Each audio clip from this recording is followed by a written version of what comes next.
Good morning. I will now call the January 24th, 2023 San Diego County Board of Supervisors regular and in-home supportive services public authority meeting to order. Before we start, I would like to ask everyone to join me in a moment of silence in honor of the lives lost in the horrific shootings this past week at Monterey Park and Half Moon Bay.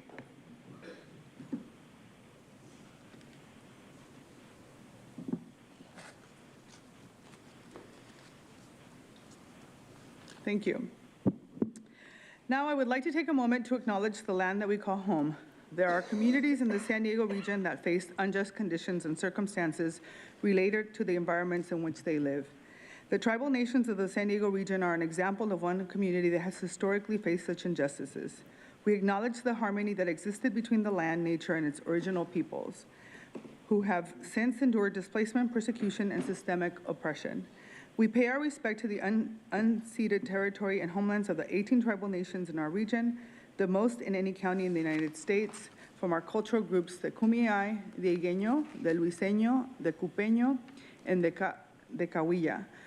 We aspire to learn from the indigenous traditional knowledge and experience in undoing the injustices of the past. Now I'm going to ask our clerk to please confirm that we have a quorum. Thank you, Chairwoman Vargas. Supervisor Anderson. Supervisor Fletcher? Here. Supervisor Desmond? Here. Vice Chair Lawson-Remer? Here. Chairwoman Vargas. Here. All right. If everyone could please stand and remain standing for this morning's invocation and Pledge of Allegiance, please welcome Rabbi Yael Rydberg of Congregation Don Hadash to deliver the invocation.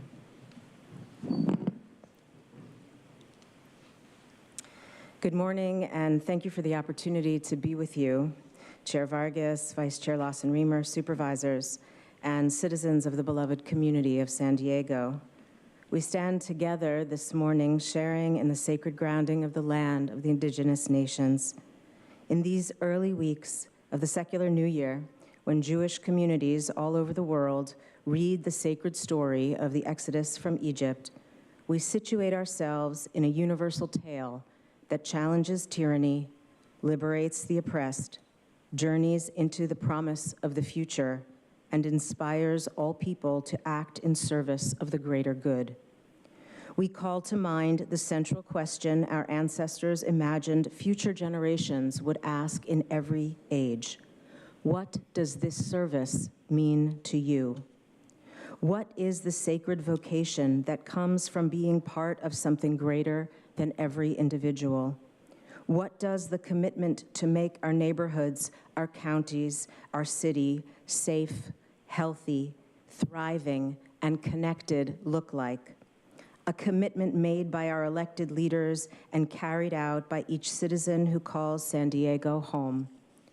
We are prompted to consider the power of commemoration and history, not only the hardships, but the heroism, not just the degradation, but the determination, not merely the darkness, but the light of hope that lives in every community, every faith and background, that invites the answer that service to community and service in community must come from a shared understanding by humanity that all people are created in the image of the divine. While the story of the ancient Israelites ends before they enter the promised land, we read this tale as aspirational, seeking to uphold the values and vision of a just society. This story of liberation carries the universal message of speaking truth to power to make sense in a senseless world, and in doing so, we can turn any dark night of weeping and mourning into a dawn of joy and justice. Our remembering leads to reliving. Remembrance demands honesty and integrity. We must use our memories and our history to ignite identity and community, to be answered with expansiveness when we cry out from the depths of despair. Source of all life, guide our leaders to remember and protect, to learn and inspire, to strengthen and heal all of the ties that bind and the lines that divide, so that all San Diegans feel the power of your love manifest in human effort and accomplishment. Amen.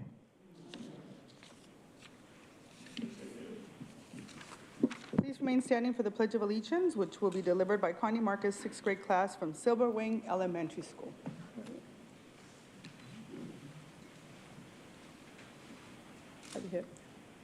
Can you hear us? Ms. Connie? There you are. Good morning. Good morning. All right, whenever you're ready. Oh, right hand over your heart. Ready, begin. I pledge allegiance to the flag of the United States of America and to the republic which stands one nation under God, indivisible, with liberty and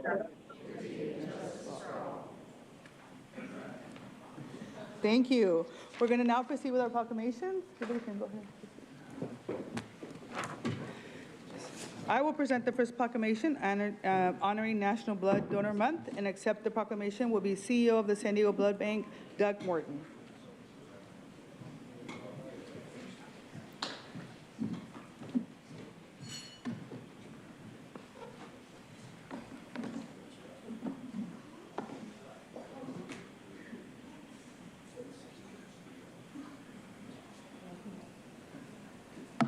All right. For those of you who may not know, the San Diego Blood Bank, the local blood bank serving San Diego County, is celebrating National Blood Donor Month throughout the month of January by honoring blood donors who regularly roll up their sleeves and help save lives, and inviting those who have never donated before. Every 2 seconds in America, someone needs blood, and 1 in 7 patients entering a hospital require blood transfusions. 1 blood donation can save up to 3 lives. San Diego Blood Bank provides Southern California regional hospitals with a wide range of blood banking services. Today, the San Diego Blood Bank is growing to meet the changing needs of our healthcare community. Right now, there is actually an urgent need for blood donations, as San Diego's blood supply is critically low. Today, I encourage everyone joining us here in the chambers to donate blood. The San Diego Blood Bank will have a bus outside our county administration building until noon today, and so it's really important that we do our part. I have to tell you that the first time I ever gave blood, right, remember I told you the story that I found out that there's so many people in our community, especially communities of color, that don't give blood because it's not something that we're accustomed to. And so I gave blood the first time, I think about 2 to 3 years ago, right during COVID when things were really tough.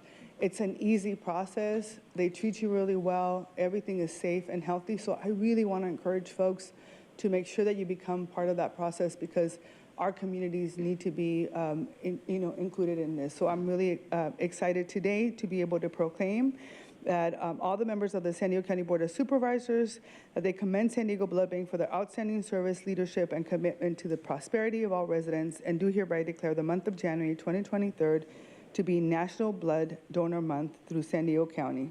So I'm going to ask our CEO of the Blood Bank to come and give us a couple of thoughts. Thank you very much.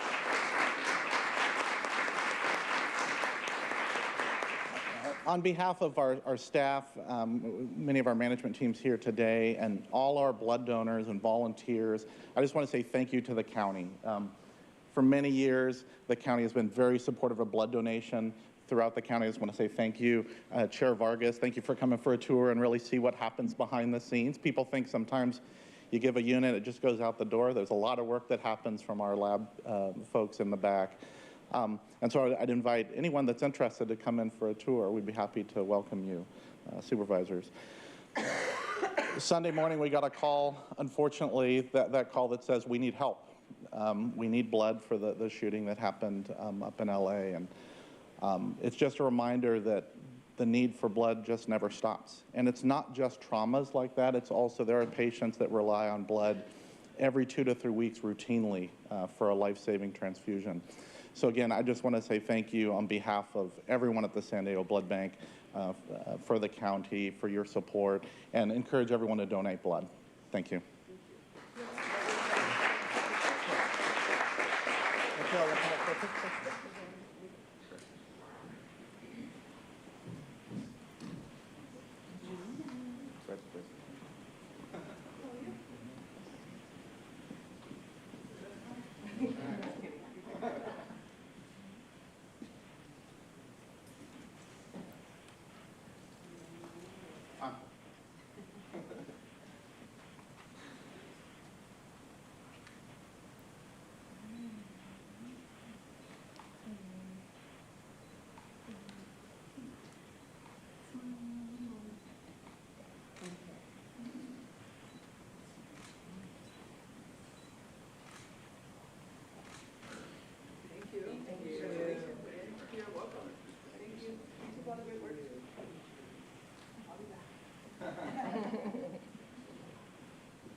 The next proclamation will be given by myself and Vice Chair Lawson Reamer, honoring Maternal Health Awareness Day. And accepting the proclamation will be President of the San Diego County Medical Association, Dr. Tuwalasi.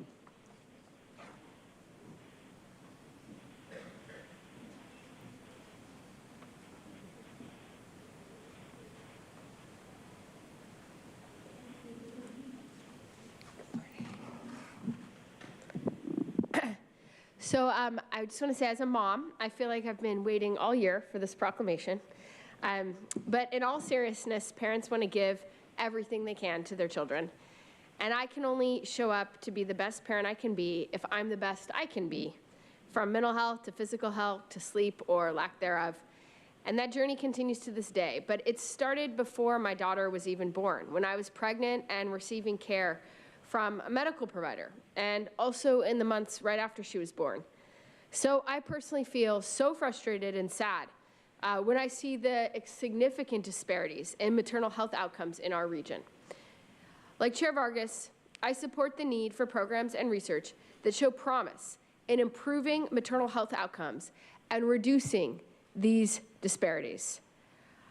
I want to acknowledge her, I would like to join her in acknowledging the vital programs and initiatives such as the Power Mom Research Program and the Power Mom Consortium, which highlight the approaches needed.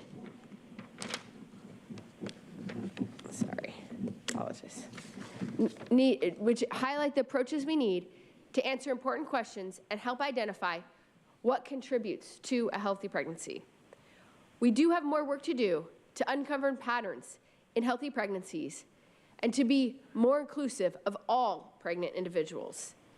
And with that data, we can further invest in efforts to improve maternal health for all. The County of San Diego is committed to recognizing and honoring those individuals, organizations, and programs that are dedicated to the best ideals of public service, and Power Mom is one such worthy program. I now would like to turn over the podium to Chairwoman Nora Vargas to co-present this proclamation.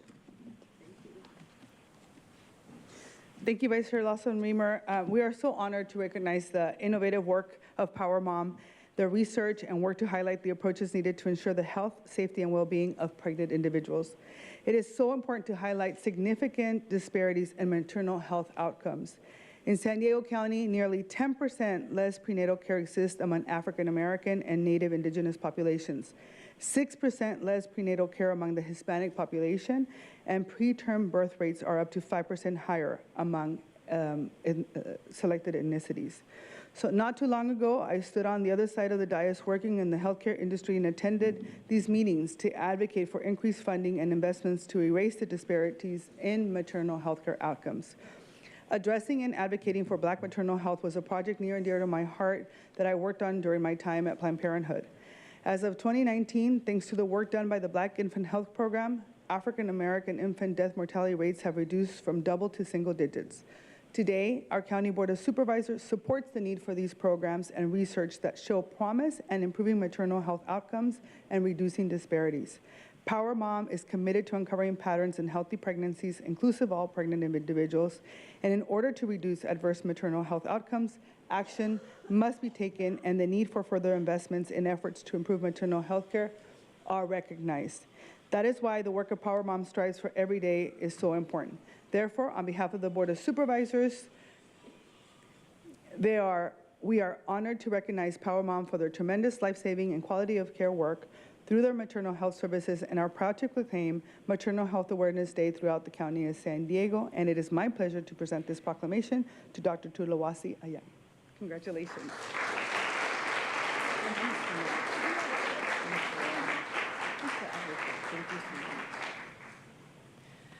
On behalf of the San Diego County Medical Society, the research community, and really the patients and the mom who suffer from the healthcare crisis, I want to thank the Board of Supervisors and the San Diego County.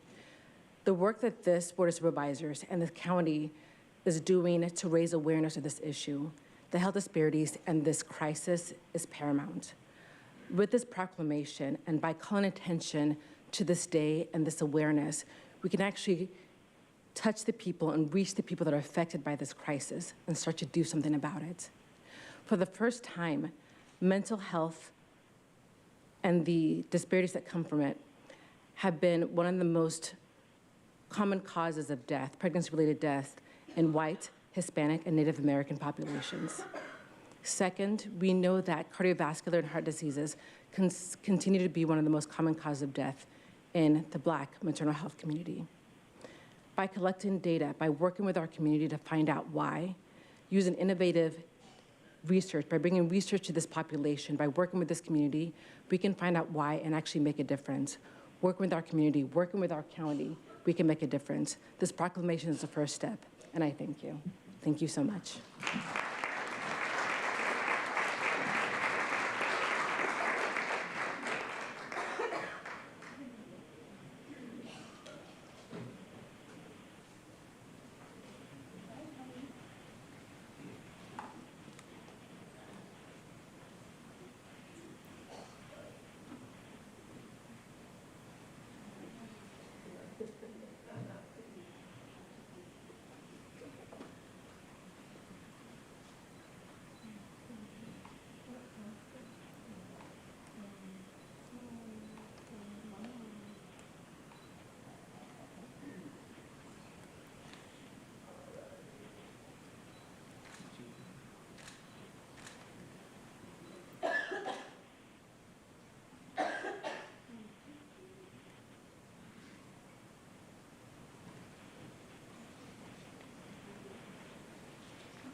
All right, so the next proclamation will be given by Vice Chair Lawson Remer and Supervisor Fletcher honoring Holocaust Remembrance Day. Accepting the proclamation will be Darren Schwartz from the Jewish Federation of San Diego County.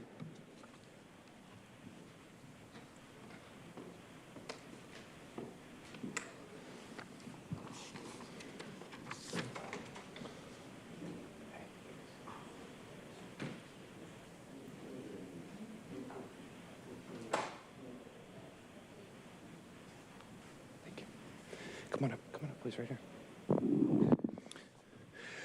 Later this week, on January 27th, as a community, we will come together and mark International Holocaust Remembrance Day.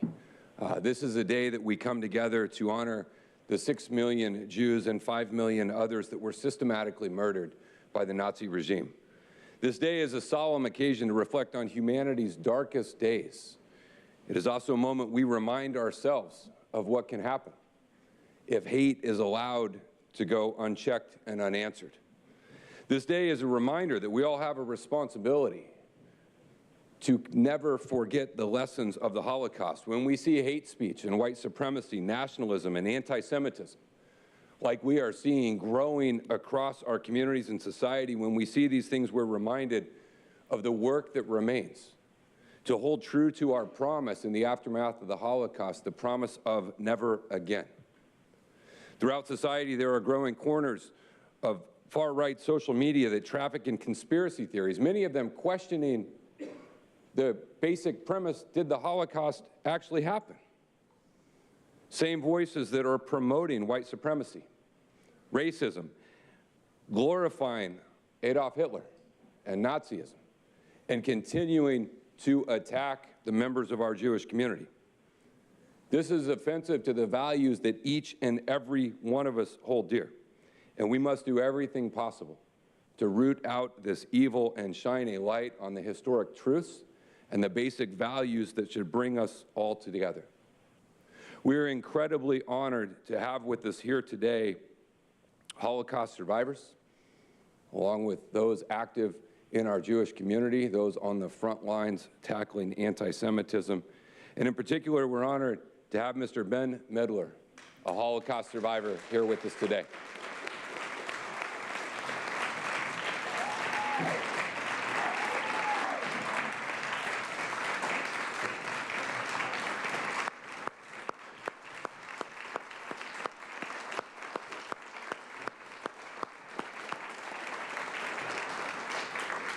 We welcome you, sir, to our chambers.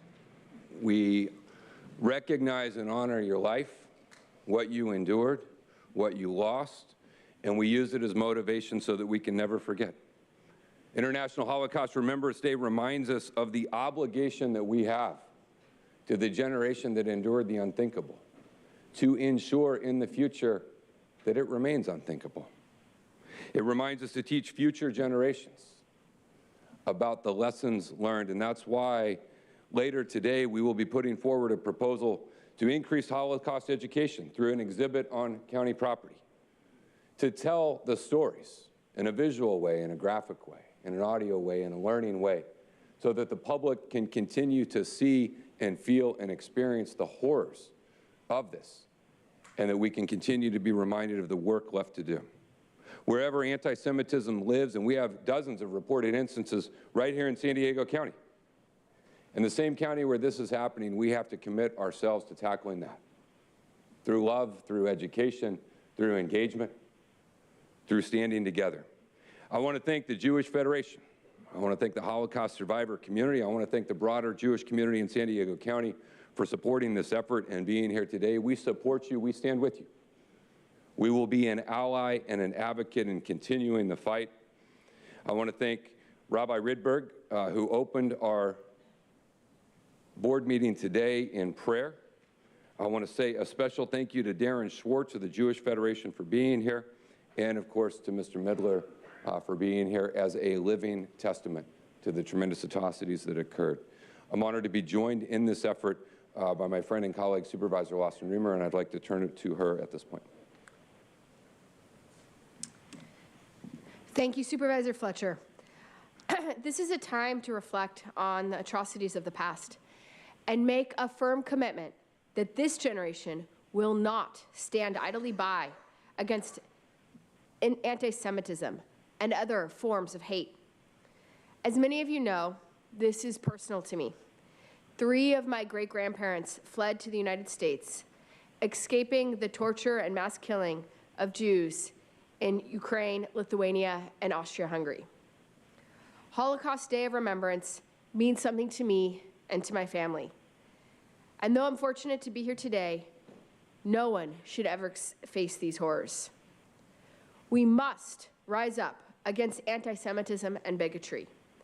Hate has no room in our community. This Day of Remembrance shows us where this hate can lead. Today, we honor the memory of the victims, embrace the survivors, and commit to keeping alive the promise of never again.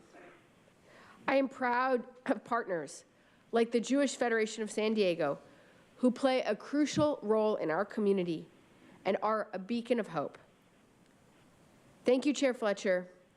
So now, therefore, be it proclaimed by Chair Vargas and all the members of the San Diego County Board of Supervisors that we commend the Jewish Federation of San Diego for outstanding commitment to the well-being of area residents, and hereby declare the 24th day of January 2023 to be Holocaust Day of Remembrance throughout San Diego County. We are joined by Darren Schwartz, who will be accepting this proclamation on behalf of the Jewish Federation of San Diego.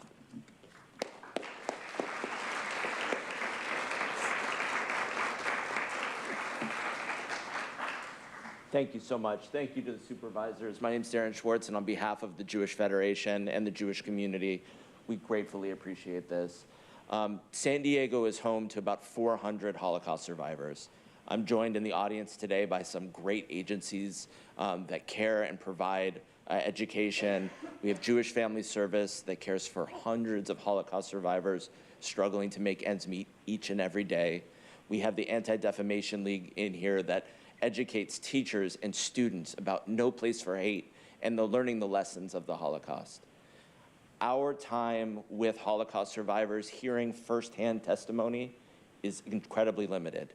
And because that's such, I have Ben Midler here with me. I want you all to have an opportunity to hear from him and a lesson that he would like to share with everybody.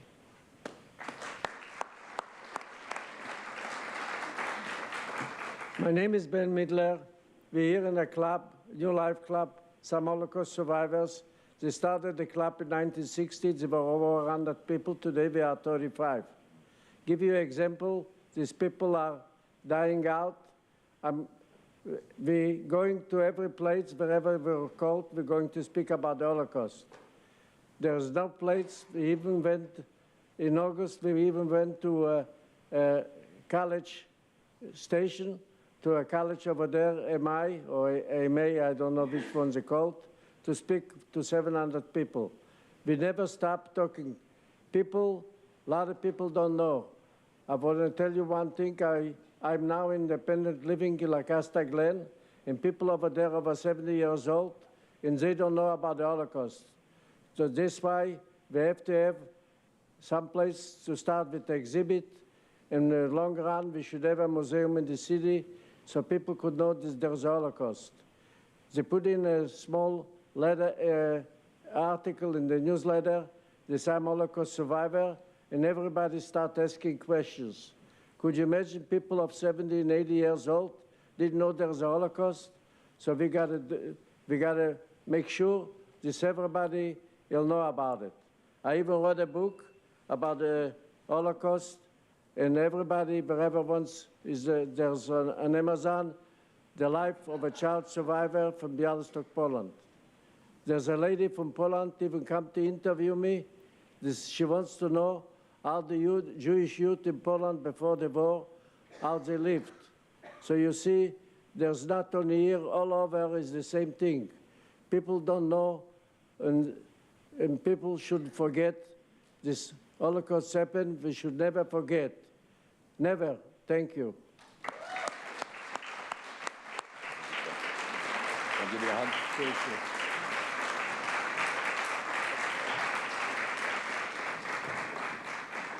Let's take a picture.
Thank you.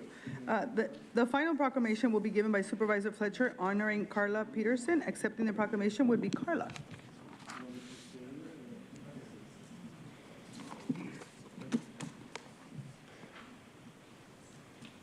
Good.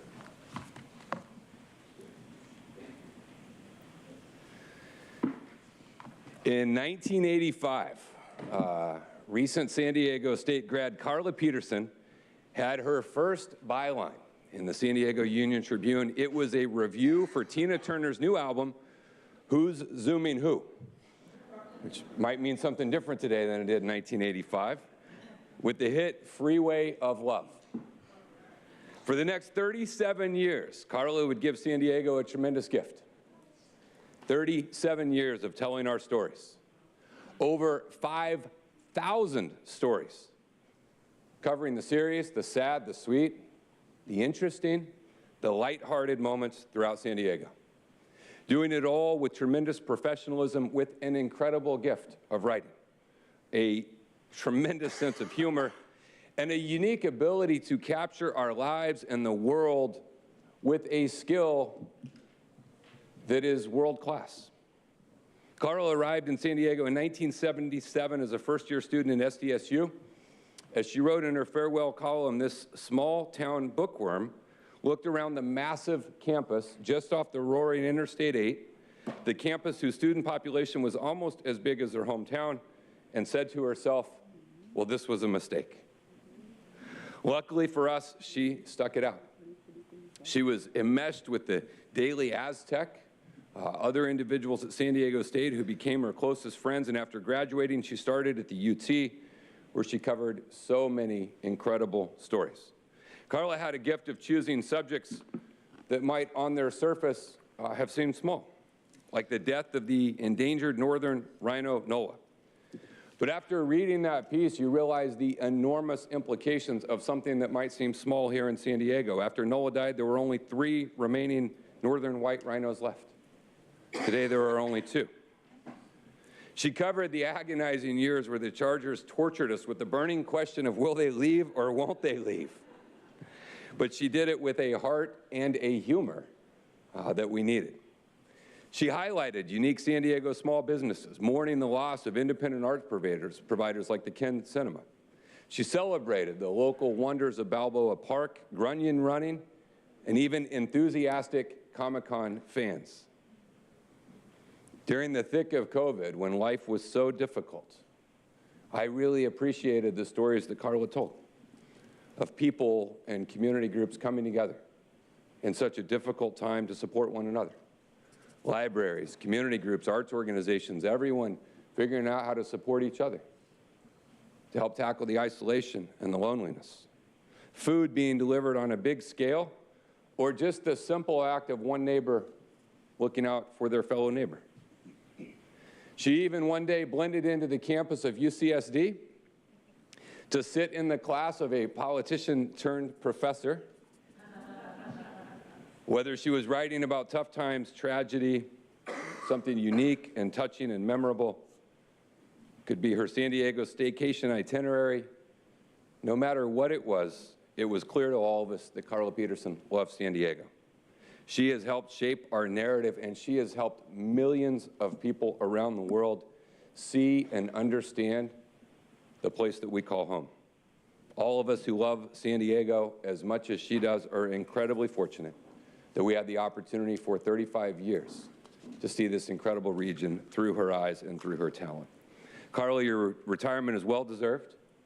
We miss your columns already, but we want to be here to honor your contribution, and so be it proclaimed by Chair Nora Vargas and all the members of the San Diego County Board of Supervisors on this 24th day of January 2023 that we commend you for outstanding public service and commitment to San Diego County residents, and do hereby declare this day to be Carla Peterson Day throughout San Diego County.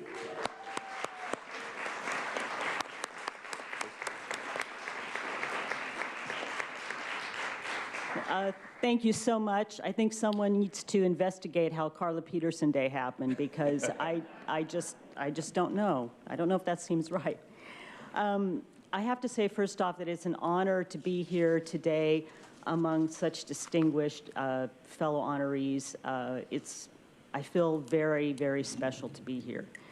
When I would tell people what I did for a living and how many deadlines a week I had, the question I got most often was, what if you can't think of anything to write about?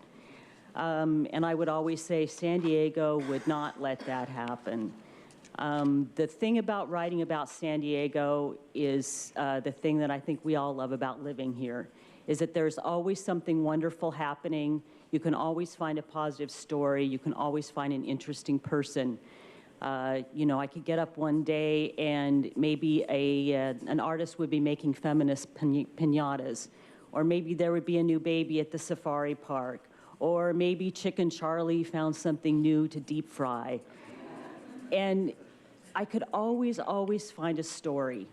And I was always surprised and delighted by the breadth and the depth of the stories that San Diego had to tell, and how generous San Diegans were about sharing things with me, sharing their tailgate food, sharing their stories, sharing their fried chicken Charlie so we could talk about it at the Del Mar Fair.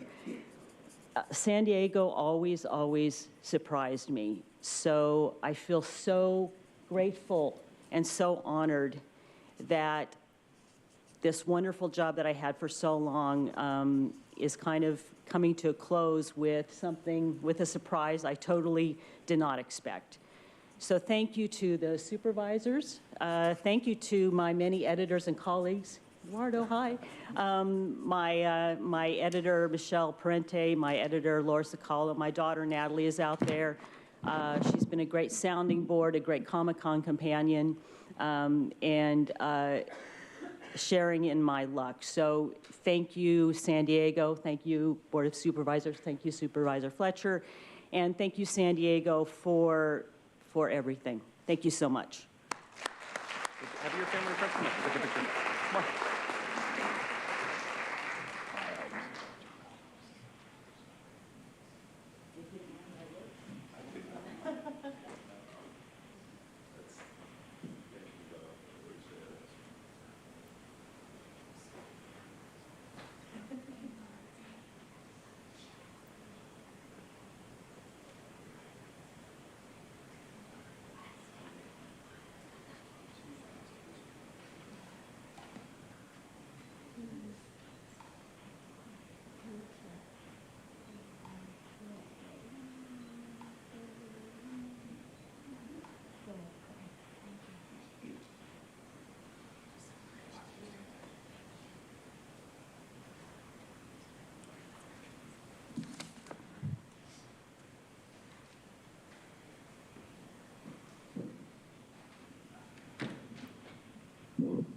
Thank you.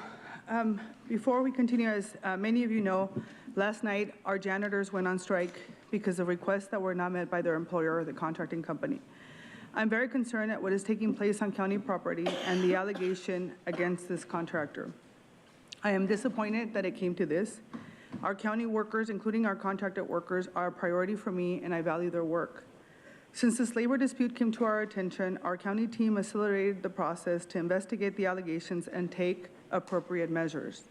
Our county has committed to continuing investigating other complaints, and via the Office of Labor Standards and Enforcement, a body created by the board, is moving in that direction to provide independence in this matter. We trust that they will provide a complete and fair evaluation of the complaints, as they have already in one instance. I believe janitors fired or forced to quit as a result of retaliation should be reinstated immediately with full back pay and in good faith. Let me make this clear.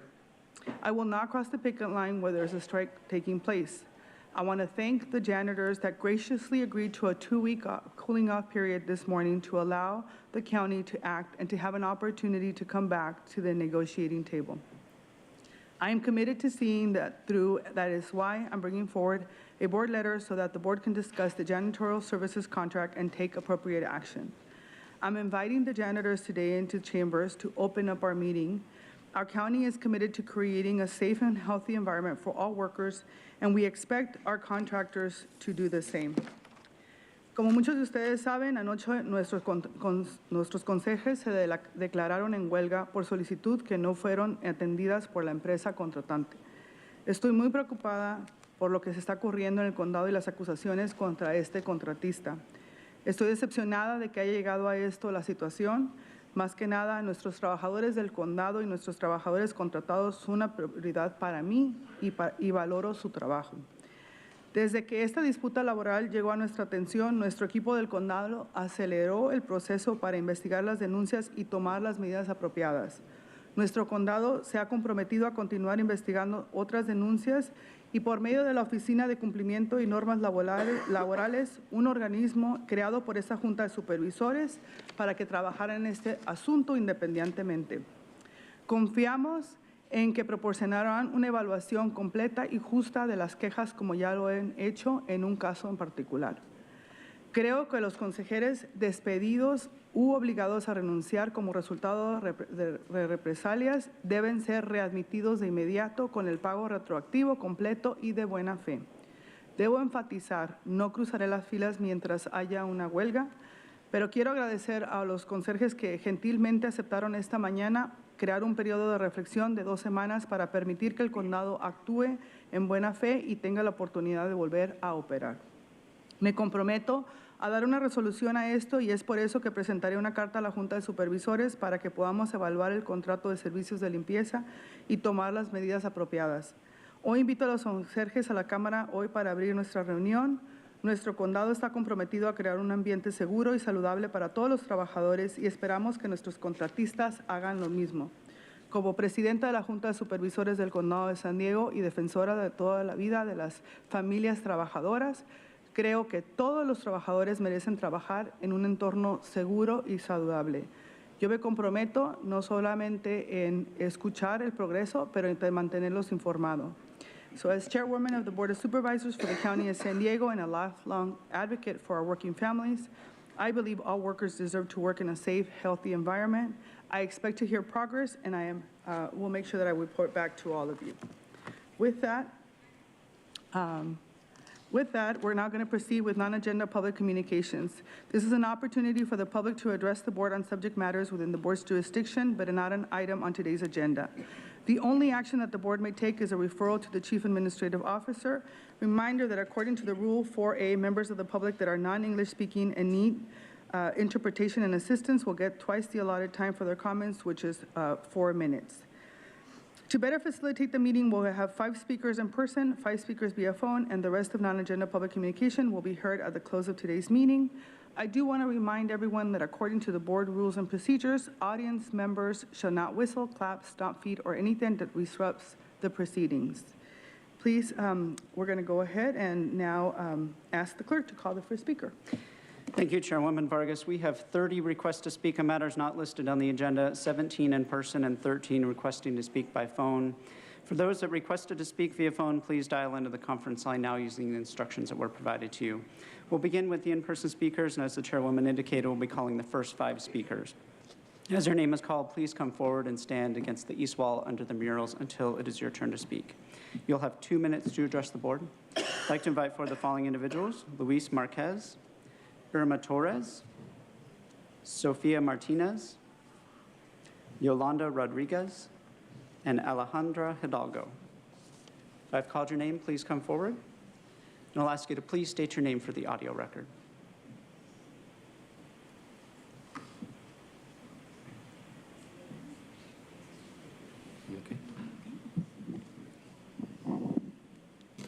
Muy buenos días, señores supervisores. Just good morning, supervisors. También la gente que nos acompaña aquí, que merecen respeto. And all the people that are with us, they do own a lot of respect. Yo soy el señor Luis Márquez y he trabajado aquí por 4 años en el condado. Okay. Tenemos compañeros que trabajan más de 15 años. I'm Luis Marquez. I've been working for the county for 4 years. Some of our co-workers, they have been working for about 15 years. Y señores, les pedimos en estos momentos, si ustedes no quieren que seguimos en huelga, nos apoyen y seguimos adelante con nuestro proyecto. We ask of you, if you don't want us to continue with our strike, you have to support us in our project. Mm-hmm. Y por lo tanto, señores, ustedes ahorita en estos momentos no tienen quien les limpie, ustedes lo van a hacer o van a permitir que nosotros lo sigamos haciendo. Okay. Right now you don't have anyone who's cleaning for you. So are you guys going to do it on your own, or are you going to allow us to continue doing that? Señores, es todo lo que les tengo que decir. Muchas gracias por sus atenciones. That is all that I have to say to all of you. Thank you for listening. Next speaker, please. Nomás les quiero recordar que es sumamente importante mantener el orden porque yo sé que estamos muy emocionados y podemos hacer todo lo posible para que no, para poder seguir el procedimiento y no tener que detener la Junta. Les pido a todos, por favor, que sigamos las reglas de este centro, ¿verdad? So I'm just going to remind everyone, I know that there is a lot of support for our janitors, and so I would ask that if you can clap with your hands. I want to make sure that we continue to maintain decorum and that we're fair and just to everyone, okay? Thank you very much. Buenos días, señores supervisores. Mi nombre es Irma Torres. Okay, good morning, supervisors. My name is Irma Torres. Vengo a decirles que venimos ahora porque estamos en huelga aquí en San Diego. Okay. I'm here today to tell you, that we are on strike here in San Diego. Tengo 12 años trabajando para el county. I've been working for the county for 12 years. Y estamos en huelga para que las compañías nos traten mejor. Okay. We're on strike because we want the company to treat us better. Y nos den mejor salarios y mejores tractos en nuestros trabajos en este county. We want a better salary. We want a better treatment for the job that we're doing here for this county. Y muchas gracias por ayudarnos este día y estamos en huelga y seguimos aquí y esperemos que pronto regresemos a trabajar. Okay, and thank you. Thank you for helping us, with our strike today, and we're really hoping that we're going to be going back to work very, very soon. Gracias. Thank you.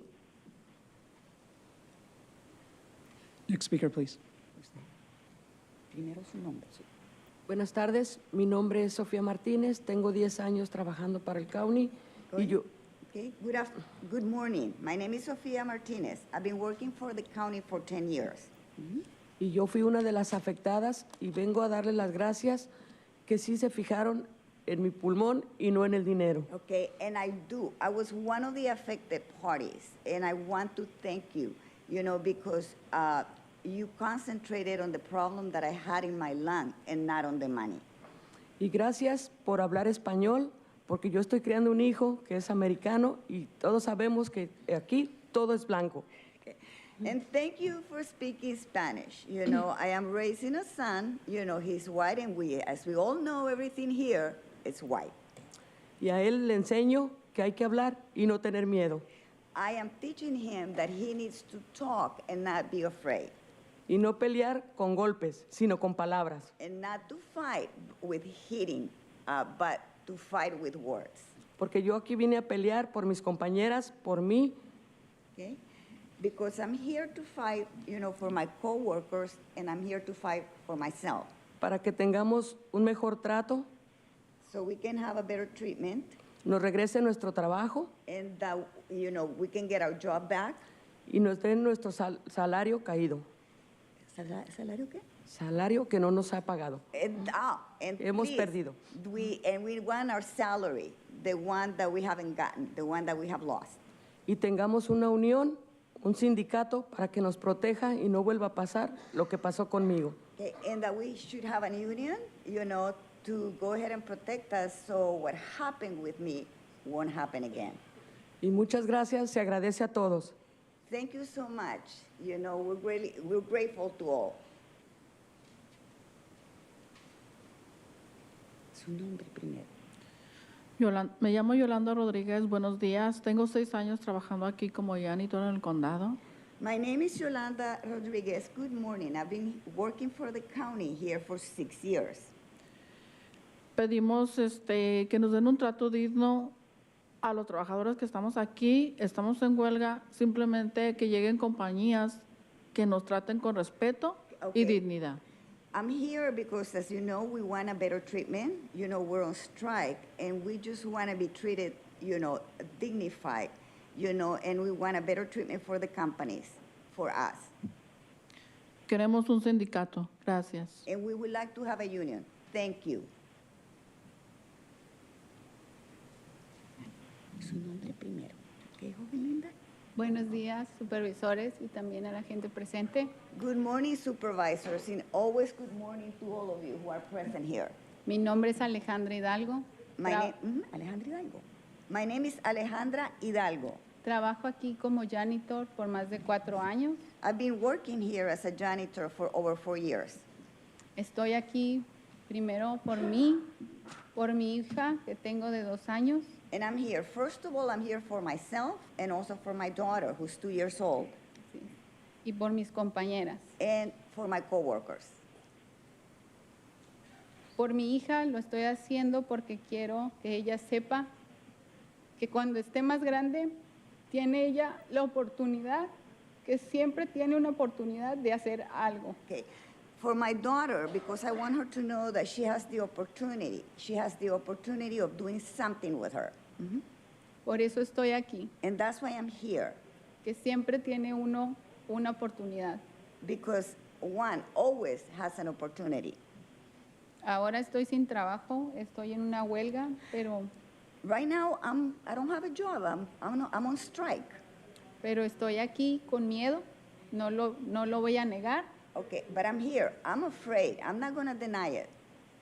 Pero tampoco voy a negar que el miedo no me va a tomar a mí. However, I'm not going to deny either that the fear is not going to get a hold of me. Por eso estoy aquí frente a ustedes, And this is why I'm here in front of you, pidiéndoles ayuda y apoyo to ask for your help, to ask for your support, para que nosotros, los trabajadores, no continuemos con lo que hemos estado padeciendo. so for us, for the workers, so we don't continue with what we have been going through. Porque lo único que queremos es trabajar como seguimos trabajando todos los días, con dignidad. Okay, the only thing that we want is we want to work the same as we have been doing it every day, but with dignity. Con salarios dignos. And also with salaries that are dignified. Y beneficios que todo mundo, creo yo, lo merecemos. And benefits that I think that everyone in the world, all of us, deserve. Y yo creo que todo esto lo podemos hacer con la unión, con un sindicato. I think that all of this can be accomplished with a union. Porque hemos hecho todo lo posible por nuestras manos y esto es la única forma, creo yo, que tiene una opción para que ustedes nos puedan ayudar y nos escuchen. Because we've done everything that we can on our own, but I think that this is the only way that we can get the help so you can listen to us and treat us in a dignified way. Y que no vengan compañías y nos traten como no personas, no seres humanos como lo que somos. And now that we get companies that treat us not as human beings, which is what we are. Y que nos traten dignamente como todos lo merecemos. And that they need to treat us in a dignified manner, because that's what we deserve. Muchas gracias por su atención. And thank you so much for listening. Thank you. Now we'll hear from those that requested to speak by phone. Again, we'll be hearing from the first 5 callers. The remaining callers will be heard at the conclusion of today's session. When it is your turn to speak, you'll be unmuted and you will hear a recording that will tell you to begin your comments after the beep. I'd remind the callers they should mute their TV or live video stream before they begin speaking. We'll start with our first caller.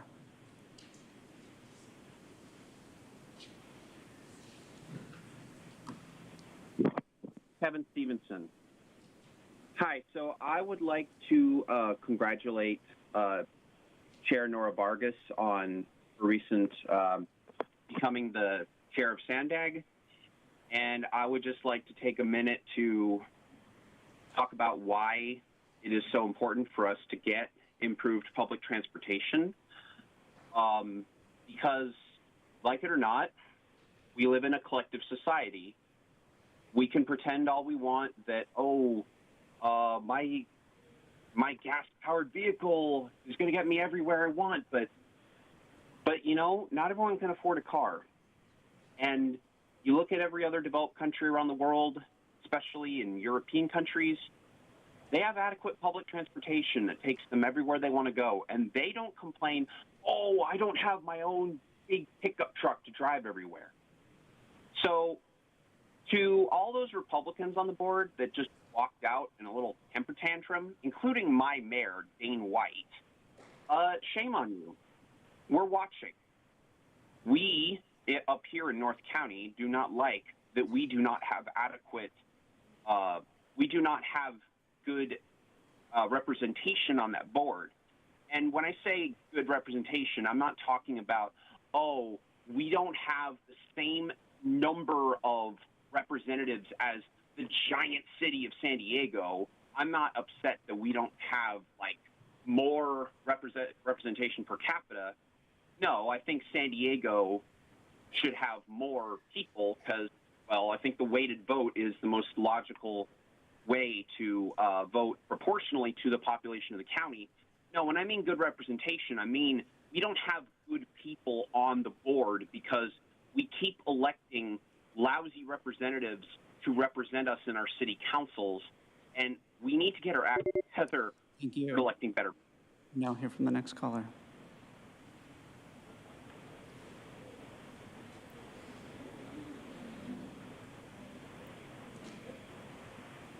Good morning. My name is Terry Ann Skelly. As a mother of 3 adult sons, I am thankful for the past County Board of Supervisors' recognition that flavored tobacco products are enticing to youth and that a ban on them was in their best interests. I am appreciative that the current board supports that ban. Reading about priorities of your new chair and vice chair, I'm grateful for the attention to youth. I'm interested in Vice Chair Lawson Reamer's attention to environmental issues because tobacco products are also a significant environmental pollutant. And as all public health organizations recognize, smoke and vapor create significant health risks. I'd like to suggest that the elimination of secondhand tobacco smoke and vapor from public spaces would improve the quality of life for everyone immeasurably, especially for the young, old, those with compromised health, and communities of color. Poor health costs money and depletes public health and medical resources. Several San Diego County cities limit public smoking and vaping, like the cities of Coronado, Del Mar, El Cajon, Escondido, La Mesa, Oceanside, and Solana Beach. Just imagine the improved air quality of our public sidewalks as we enjoy being outside. Just imagine no cigarette butts and other tobacco and vape-related trash on our streets or floating out in the gutters and out to the ocean. Limiting public smoking would be an extraordinary gift to the environment and to better health for all of us. Thank you for hearing me. Thank you. Now hear from the next caller.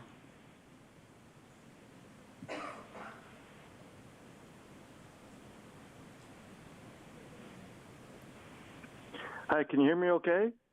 Yes, please go ahead. Oh, yeah, thank you so much. My name's Alan C. This Friday, Sandag will be having a meeting at the Wells Fargo building downtown. I invite all to go down there because this mileage tax, which is not on the agenda, but we can public speak, it will be on the docket because we need to remove that. As far as the way to vote, I'm from Chula Vista. My rep has a way to vote to override all you other cities, and it is wrong because the person selected was not our mayor, it was one of the city councilmen. So 1/4 of the voters are the only ones that selected that particular councilwoman. So right now, that goes against the way to vote. I invite all to set up a lawsuit because that is wrong. You are not representing when you have just one council person deciding for the rest of the county. That is pure wrong. Okay, concerning the why we need to fight against this mileage tax. We all know about the high egg prices. Prop 12 back in 18 allowed cage-free, which went into effect this last year. That's why your egg price is so high. Put that on top of the gas mileage and everything else. This month, the feds raised $6.5 billion tax on the gas companies. That's why your heating bill's so high. How much more are we going to put up with? And then now you're pushing electric cars, which fine. I've got an electric car. I got gas cars. I love them all. But this summer we went to Flex Alert. As you push the electric vehicle, what about the infrastructure? Right now, this SCGs already, this last time we put out Flex Alert, do not charge your electric vehicles. As far as MTS, this is from your own studies. Elevate 2020, in fact, that 2/3 of bus fare is funded by the taxpayers. Only 1/3 is funded by the riders, and that is wrong. So how much more are you going to keep taxing us? And since 1987 Transnet, we've been taxed until 43, passing sales tax to improve the roads. We'll now hear from our next caller.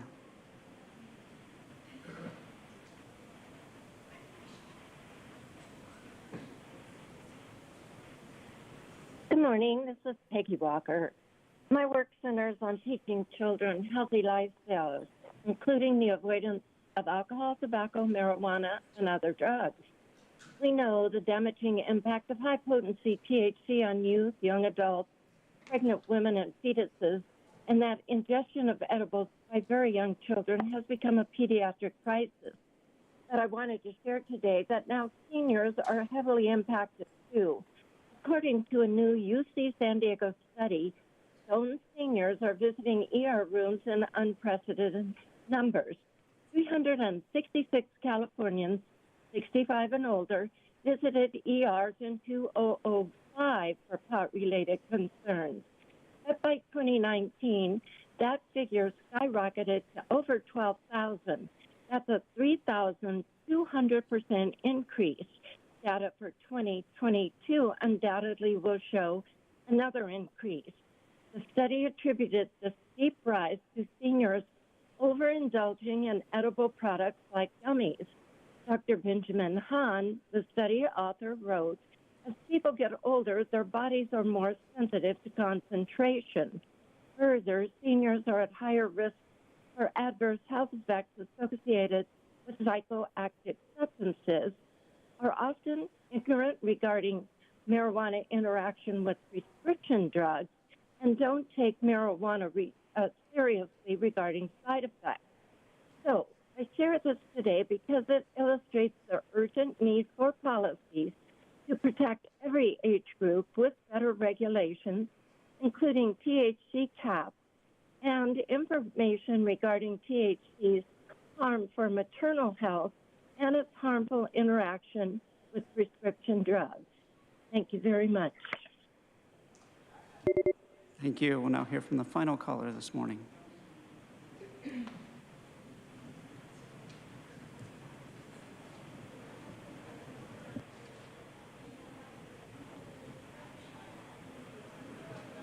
Good morning, Board of Supervisors. My name is Mark Wilcox.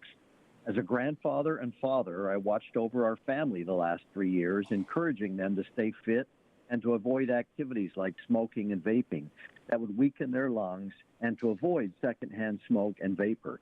It is especially important to parents, grandparents, and caring adults that our youth also do not seek smoking and vaping as a source of dealing with stress and anxiety. Johns Hopkins Medical School monthly newsletter carried the article titled, "What Does Vaping Do to Your Lungs?" By now, it seems pretty clear that using e-cigarettes or vaping is bad for your lungs, and it doesn't matter if it's tobacco or marijuana. With vaping, a device, typically a vape pen or mod, an enhanced vape pen that may look like a flash drive, heats up a liquid called vape juice or e-liquid until it turns into a vapor that you inhale. This vapor coats lungs with harmful chemicals like flavorings, aromatic additives, nicotine, or THC, formaldehyde, going deep down into the lungs and causing an inflammatory response. This may lead to permanent scarring in the smallest branches of the airways, making breathing difficult and setting the stage for pneumonia, emphysema, and cancer. I share this information with you because marijuana vapes are the #1 product sold at marijuana storefronts. This is not the time for the county to enable more access and availability of marijuana vapes through storefronts and manufacturing. Thank you. Thank you. And Chairwoman Vargas, that concludes the request for non-agenda public communication this morning. Again, all the remaining speakers will be heard at the conclusion of today's session.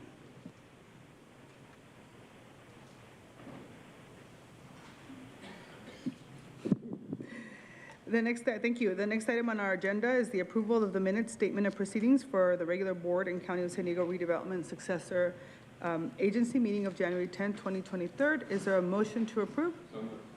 Is there a second? Second. We have a motion and a second. Please vote. Chairwoman Vargas, that motion passes unanimously with all supervisors being present and voting aye. Yes. Before we continue, I'm going to go ahead and ask Helen to make a comment. Yes. Thank you, Chairwoman Vargas. I just want to, I know that on public comment, the board members cannot speak, so I wanted to acknowledge that. But I wanted to just respond briefly on the janitorial staff that came out and spoke today. First of all, many of us here at this building have worked with some of those folks for many, many years, and they work really, really hard. They're some of the loveliest, hardest working people I've known. Brandon Butler's in the back. Wave your hand. He is our director of the Office of Labor Standards and Enforcement. He has conducted the first investigation on the first complaint. He's done a tremendous job, and he is committed to making sure that he investigates every single complaint thoroughly and that we take the appropriate action. So I just wanted to let everyone know that. And I know many of the board members have been very concerned, and they can't speak today, but I just wanted to acknowledge that and let you know where we are. So thank you. Thank you. If you could, just a reminder, no clapping, thank you. We'll now proceed with the formation of our consent calendar, items 1 to 13. Members of the public will be able to comment on the consent calendar after the supervisors pull the items that would like for discussion. The consent items being considered today are items 1 to 13. Supervisor Anderson, are there any items that you wish to be pulled for discussion? Not at this time, thank you. Okay, Supervisor Fletcher. I don't have any items to pull, but I do have some comments I'd like to make. On item 1, this would establish a public Holocaust remembrance exhibit would be installed on county property for no less than 1 year. Later this week, as we talked about in our proclamations, we will join with Holocaust survivors here and around the world and the Jewish American community to observe International Holocaust Remembrance Day, a time for us to remember, to mourn, to honor, to pay tribute to the survivors that bear witness, and to stand in solidarity with the entire Jewish community. It's also a time for us to reflect on the lessons learned from the Holocaust. It teaches us what can happen when we sit idly by. There are lessons we must reaffirm and hold close to our hearts and in our minds, because there is a real danger to the forgetting of these lessons. The hate and the anti-Semitism that resulted in the death of 6 million Jewish people and many others during the Holocaust still infects our world today. On social media, on right-wing platforms, in our politics and in popular culture, we're seeing a resurgence of Holocaust denial, conspiracy theories, and anti-Semitism. Across the county, we've seen a steady rise in hate instances as well. According to the Anti-Defamation League, 2021 saw the highest reports of harassment, vandalism, and violence targeting Jewish people. We've also seen a record number of anti-Semitic instances right here in San Diego County, including 38 recorded instances of vandalism, harassment, and assault. We also know that so many of these instances go unreported. In the last 2 years, both UC San Diego and San Diego State campuses have been vandalized and defaced with swastikas and anti-Semitic messaging, including anti-Semitic vandalism was found at a local middle school and high school. These incidents followed the horrific Poway synagogue shooting, which left 1 dead and 4 others wounded. These instances traumatize and inflict lasting damage on the entire community. They make people feel unsafe in their own community, in their own neighborhood, in their own synagogues. These alarming trends track with the recent rise in hate crimes we've seen against the African American community, the Asian American community, the LGBT community, and many others. And we must stand together that violence and hatred do not have a place. The board letter we're bringing today is an investment in action, in education, an investment in healing. One of the best ways to counter conspiracy theories and the spread of hatred and anti-Semitism is to educate the public, creating a space that fosters a better understanding of the Holocaust, its lessons, as well as the Jewish American experience. Here in San Diego, we don't have a Holocaust museum or exhibit, but we know we need one. Last year, I was honored and had the chance to visit a Holocaust exhibit that was temporarily on display at the Chula Vista Library. I got to walk through the exhibit with its curator, Sandy Scheller. It was a powerful and necessary eye-opening experience, but that exhibit is no longer open. It is my hope that our actions today can bring to life a new Holocaust exhibit, one that will tell the story of the Holocaust survivors living in San Diego and remind us of the lessons we must never forget. This letter also serves as an expression of our resolute solidarity with our Jewish community to let them know this county stands with them and stands in stark contrast to those who threaten their way of life and their peace and safety. It is a commitment of us to stand against Holocaust denial and stand against the spread of hate speech and disinformation. This is a chance for us to create a safe place to educate, to learn, to grow, to come together, a chance for us to show our values. This action will establish this exhibit, which will play a small but important role in bringing our community together. I hope my colleagues will join us in this effort. I want to thank Sandy Scheffler and the Jewish Federation of San Diego for their support and partnership in these efforts. I also would like to make brief comments on item 3 and 4 surrounding homelessness, one of the most challenging challenges, problems we have on our street today. By using the focused by name list, we can identify and explore, focused on item 3. Our county can take a more holistic approach, and the partnership we have here, I think, is an incredible thing. On item 4, everyone who is without a home deserves a place to live, but in particular, we can have focused and dedicated efforts around our veterans. Last week, surrounded by fellow veterans, we announced a group that will tackle the issue of veteran homelessness with a goal to end it in San Diego County. And I really appreciate item 4, an expansion of the community care coordination for veterans programs.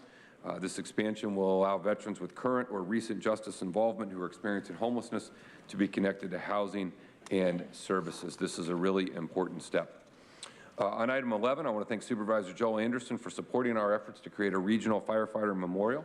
I appreciate your contribution, and these efforts are ongoing and very important. And with that, Chair Vargas, I have no other comments to make, and I would be happy to make a motion to approve the balance of the items on consent. Thank you, Chair. Appreciate it. And I don't have any items to pull. I will second Supervisor Fletcher's motion. And I do want to make some comments on 3, 4, and 8. The homeless by name list. I want to thank staff for all their work on this request, and Supervisor Lawson-Remer for co-authoring the original board letter with me. The request came to the county to explore developing a by name list from one of the North County's largest homeless service providers, Interfaith Community Services. And the Regional Task Force on Homelessness administers a homeless management information system which captures all of San Diego's homeless data to meet the federal reporting requirements. So this effort is going to provide other cities and providers the meaningful data to implement programs and get targeted segments of homelessness and the population help they need. For example, the City of Escondido and Interfaith are very interested in working together with the subsets of data to help people who are homeless in Escondido. But homelessness remains a top concern in District 5 and within the entire county. And we're committed to an approach that is treatment and programmatic-centric, holistic, and prioritized public safety. The board has worked hard to elevate the plight of those who are experiencing homelessness, and this action will greater provide connectivity to all the providers in San Diego County and to their clients and the government to get the people the help they need and help them get off our streets. Item 4, this is a ratify for reducing homelessness, veterans transitioning from jail. I want to thank again staff for their work on this. Glad to see the veterans item and the success of this program that helps our veterans population into housing as they transition from jail or other justice-involved interactions. It's also good to see the efforts of what's been going on in El Cajon, and I appreciate all the services that are not always a one-size-fit-all approach. What may work in one part of the region may be different in another part of the region, and I appreciate all the support from the board for those efforts. And item 8, this is acceptance of the state funding to expand the Black Infant Health Program. I want to acknowledge and thank Rhonda Freeman, who has done a tremendous job in leading this effort. We have seen that the African American infant mortality rate has been cut in half in recent years in San Diego County. So I hope we continue in this effort, and the mortality rate and premature birth rates and the low birth weights rates decline in San Diego County.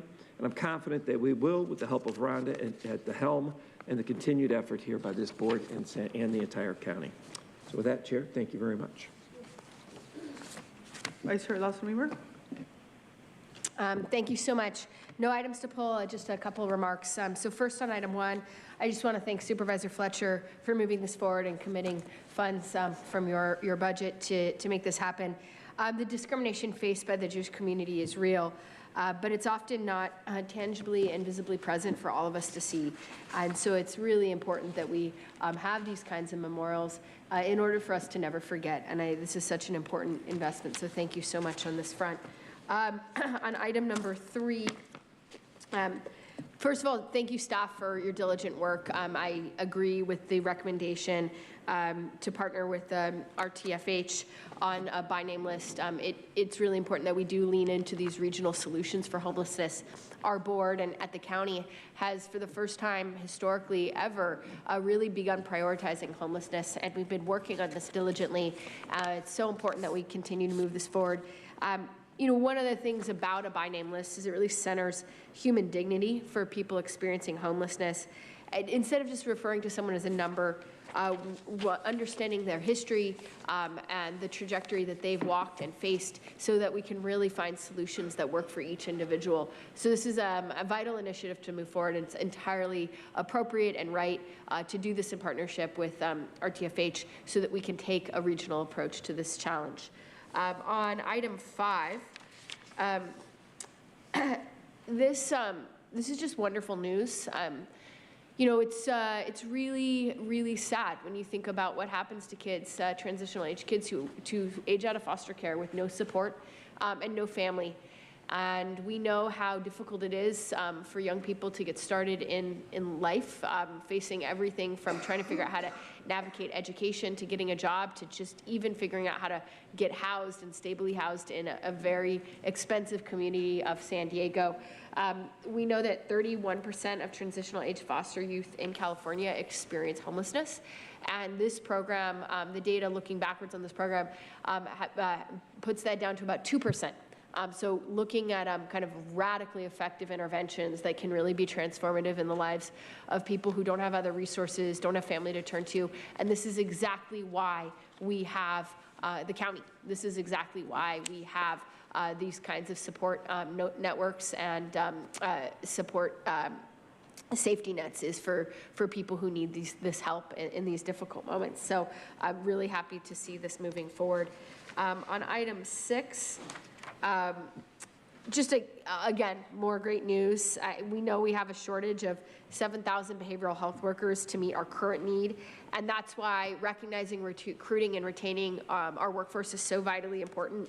So I want to just give a huge thank you and a shout out to SEIU and other state level advocates and legislatures who made this happen.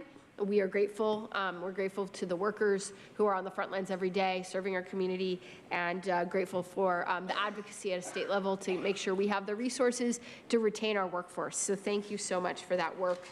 And then on item 7, again, I think this is just, you know, more good news. Thank you to the staff, for our staff here at the county, for going out, seeking these funds, being on top of making sure that we have these resources, and ensuring that we're able and prepared to respond to future public health crises. So thank you so much for your effort, and happy to support the consent agenda. Thank you. I just wanted to make a couple of comments. Again, thank you, Supervisor Fletcher, for making sure that the exhibit is going to be here on county property. I think it's very important for all of our communities, and particularly our Jewish community. I also, on item number 3, want to thank our county staff for coming back with a really holistic approach to the by name list, and the intention to create collaboration between the multiple jurisdictions that has been mentioned by my colleagues. And so, you know, again, I think pooling resources is really the way for us to work with collaboration to get things done and really identify different opportunities for our unsheltered neighbors, and we were able to fill in a gap. The other item that I wanted to speak to is item number 8. I want to thank our public health department for being proactive in addressing the health disparities in the county.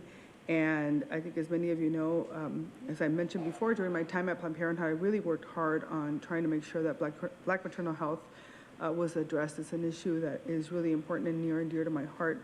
The high rates of infant mortality faced by African American community and Black community is, outrageous. And since 2000, the county's African American infant mortality rates have been about 2 to 3 times higher than white rates. So I think I'm really grateful to county staff for all the work that they're doing and the partnership that they have with our communities. And so I'm really excited that we are accepting this funding and that we're looking at how do we have more important programs that help address the disparities in our communities. With that, we're going to go ahead and turn over to public comment, and a reminder for the members of the public, please keep your comments related to those items only on the consent calendar. Clerk? Thank you, Chairwoman Vargas. We have 31 requests to speak on items on the consent calendar, 24 in person and 7 requesting to speak by phone. Any members of the public that requested to speak on items on the consent calendar, please dial into the conference line now using the instructions that were provided to you. We'll begin with the in-person speakers, starting with those in favor of the consent calendar items. As your name is called, please come forward and stand against the east wall under the murals until it is your turn to speak. I'll be calling you in groups of 5, so please listen for your name. I'd like to invite forward Cheryl Ratner-Price, Michael Hopkins, Carol Yellen, Fabian Perlon, and Bob Lehman. If I've called your name, please come forward.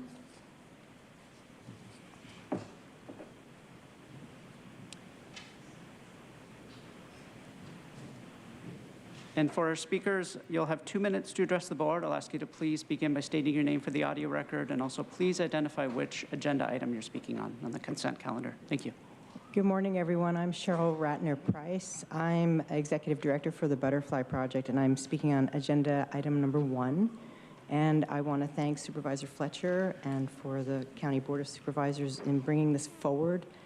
I have traveled, we work in San Diego with hundreds and hundreds of teachers and their students for the last 17 years.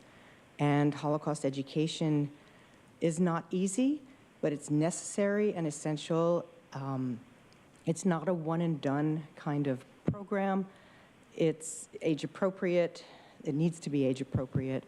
And I have traveled pretty far and wide across this country with the Butterfly Project and beyond, and go to other cities that have exhibits and education centers. And I come home and I know that our community, our students, our adults are not getting enough exposure to this vitally important history that so shapes how people operate in their worlds today, and to understand each other and build bridges and lean into this something that is difficult and come away knowing that they're doing something to stand up and look out for people that might be different than them. And we need more upstanders in our community. The Jewish community is truly, it's a very uncomfortable time right now. And it's not Holocaust education alone, but the engagement with learning about social justice and using it as a foundational piece to begin that education is essential. And thank you so much. Next speaker, please. Good morning, Chair Vargas and members of the Board of Supervisors. I'm Michael Hopkins, CEO of Jewish Family Service. On behalf of JFS and the entire community, thank you for consideration of creating a Holocaust Remembrance exhibit. And thank you to Supervisor Fletcher for raising this important issue.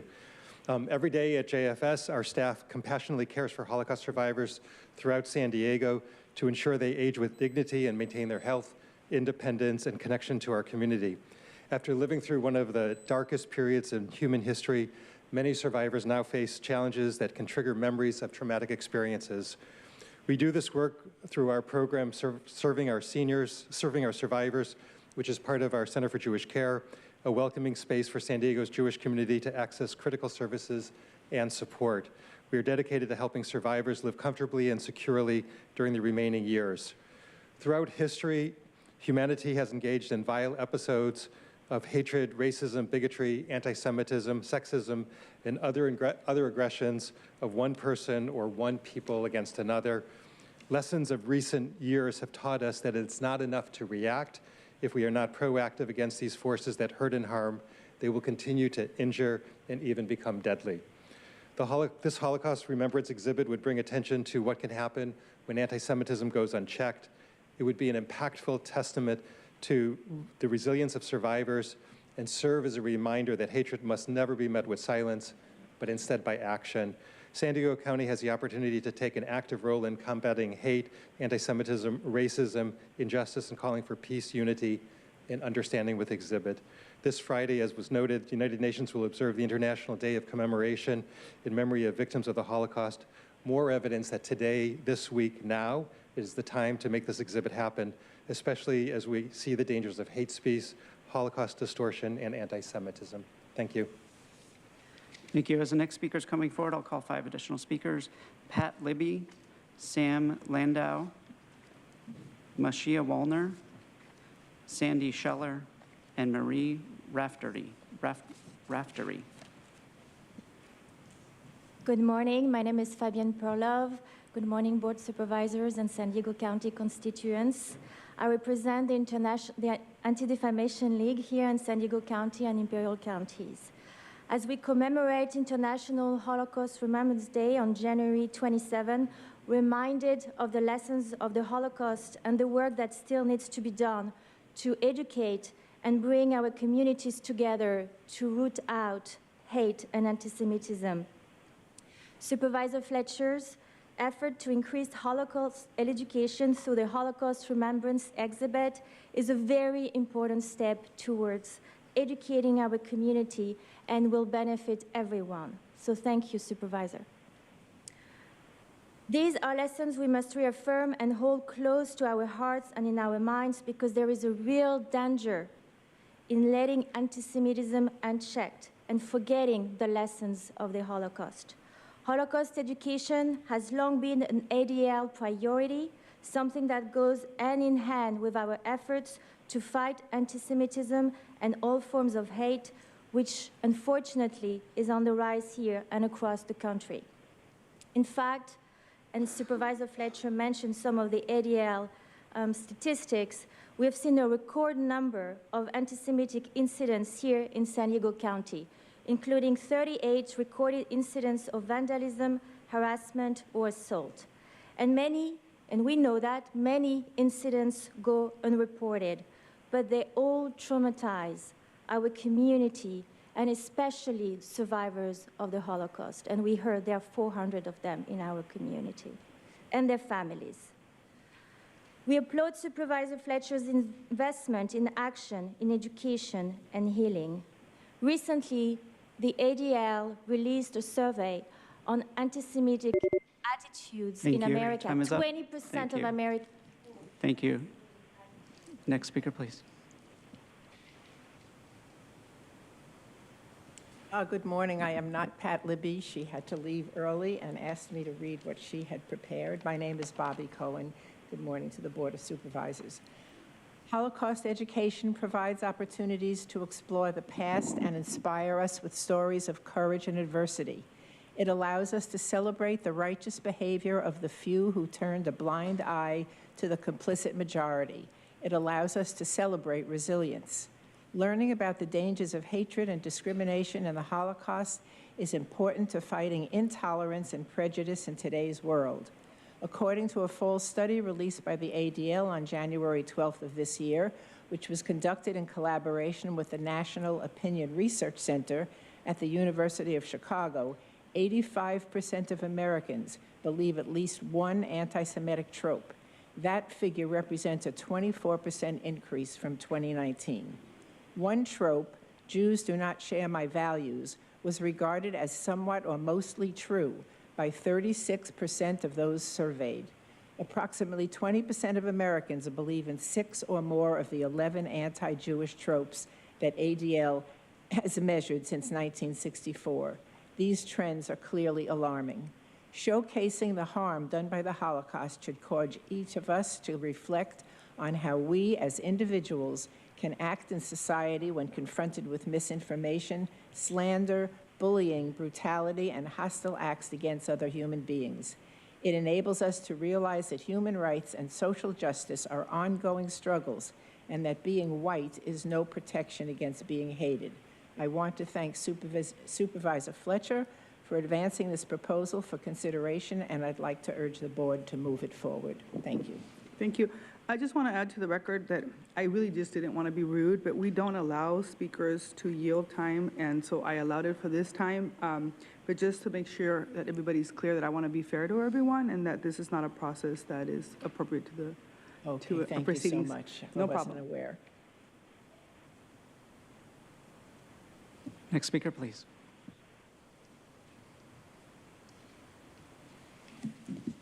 Dear board members, good morning. Thank you for giving us this opportunity to speak to you all. My name is Sam Landau. I'm speaking for agenda item number 1, and I come to you from 2 perspectives. I'm head of an organization of children and grandchildren of Holocaust survivors called the San Diego Generation of the Shoah. And number 2, I come more personally as the son of 2 Holocaust survivors. You've heard or read about the statistics of the lack of knowledge and awareness, and so many speakers have talked about that already. There's also those who have refused to believe these numbers as well. And I come from a more personal perspective, as do members of my organization.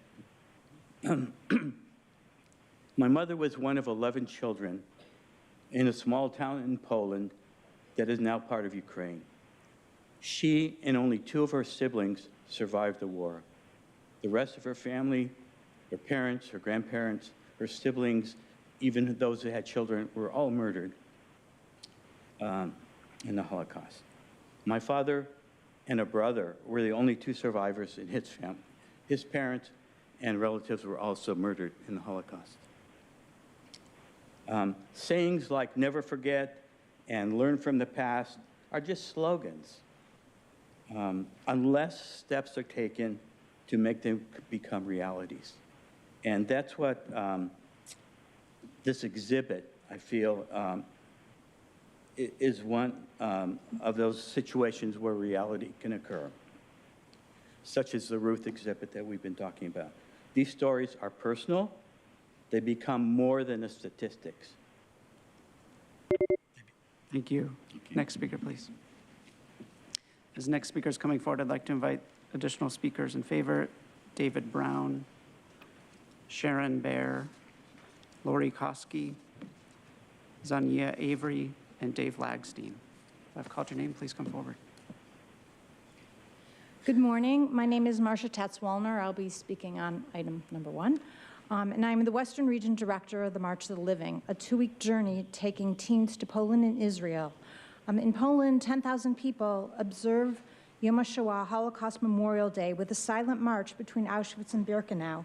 We march for those who are not able to have the opportunity to leave the camps. It is an opportunity to explore the horrors of the Holocaust, learn the lessons of the Holocaust, and learn that never again is now. As a Holocaust educator, I see firsthand what our youth know, or indeed do not know, about the Holocaust.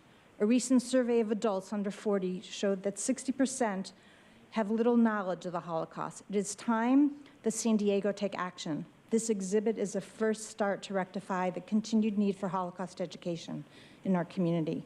We are all aware that anti-Semitism is on the rise, and unfortunately, our San Diego community is all too aware of that situation. We need to rectify the lack of education and the consequences of anti-Semitism so they do not go unchecked. I encourage you to vote in favor of this project. I want to thank all of you, the Board of Supervisors, especially Supervisor Fletcher, for your support on this project. Thank you.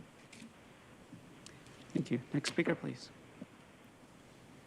Good morning. I'm Marie Raftery, past board chair of Jewish Family Service, present board of directors, and on the board of the ADL. As such, I've had the opportunity to learn from and listen to Holocaust survivors, individuals like Ben, who's a sweetheart, and I know that the members of the New Life Club, the Holocaust survivors, will speak to a big group, a small group, a coffee group. Why do they do this day after year to the best that they can? Because they believe in education. They believe the correct information, the correct forms of expression of what has really happened is crucial. As they ebb, they are concerned that we have a new generation that comes along that understands and can educate as well.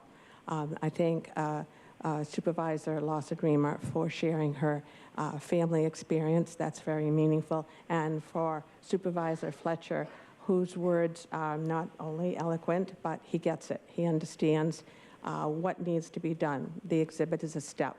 There are many Holocaust museums throughout the country. We aren't there yet, but this exhibit is a big first step because it goes toward the education we so drastically need. I support amendment number 1 and ask that you consider it and thank you for bringing it forward. It's very meaningful to all of us. Next speaker, please. Come on, Ben. Thank you. Hello, I'm Sandra Scheller, creator of Ruth, Remember Us the Holocaust, an exhibit that was featured in the South Bay of San Diego. I'm the daughter of Holocaust survivors, and you could say I was born out of the ashes of the Holocaust. My mother was a humanitarian and Holocaust speaker who reminded me to continue talking about the Holocaust. Upon my mother's passing, I inherited artifacts, including the dress that my grandmother wore in Auschwitz. I've adopted the logo with the X and the line, and you now have a pin that you can wear on Holocaust Remembrance Day.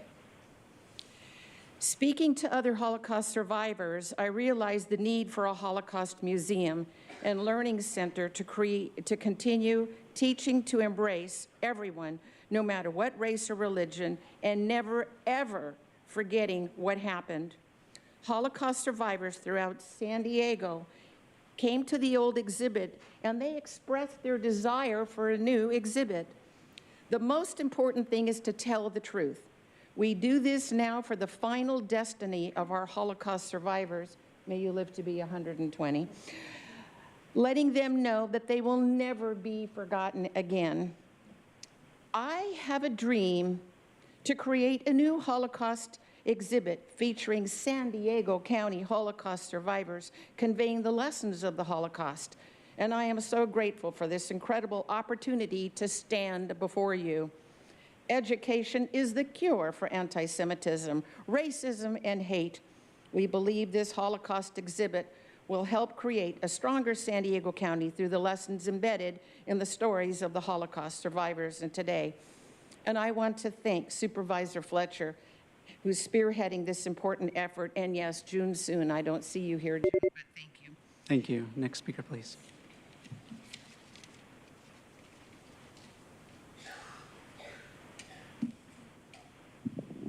Hello, my name is Sharon Bear. I'm a retired teacher of the deaf, currently living in El Cajon, but I raised my children in Chula Vista. Which supervisors? Chula Vista. Coincidentally, that's where I met Sandy's father randomly. I heard someone speaking in German since I majored, or with a German accent. Since I majored in German, I would go up to people and say, "Sind Sie Deutsch? Ich habe nie die Gelegenheit zu üben." On that note, I'm here to offer a sort of a flip side perspective. I studied in Germany in 1980 when there were still two Germanys, and I took German in high school because I knew I'd have to go to Europe to study it, to practice it, versus Canada for French or Mexico for Spanish. So that's what got me to Germany. And I had the opportunity to go to Dachau, which is set up as a memorial exhibit, if you will, because that's what you did. A German friend, a girl our age, drove us there from Munich and took us up, and we knew it was a solemn place. We knew we weren't going to take pictures, but I didn't really have a preconceived notion of what Germany had experienced or what current-day Germans at the time were experiencing in regards to the Holocaust. But I quickly found out. The girl who took us there, we walked up to go in and then had to turn around and leave. Continued on. There's a sculpture of wrought iron. You can't quite tell what it is till you get right up to it, and it's twisted metal bodies. It's very provocative. So we went through the experience and came back and found our friend who had driven us there, and she was in tears and said, I didn't know. I didn't know. I didn't know. This place is in her backyard. That's why we need this exhibit, because I hear all the statistics of how hate crimes are on the rise. I can appreciate that, but why do we need it? Because people don't know. Thank you. Next speaker, please.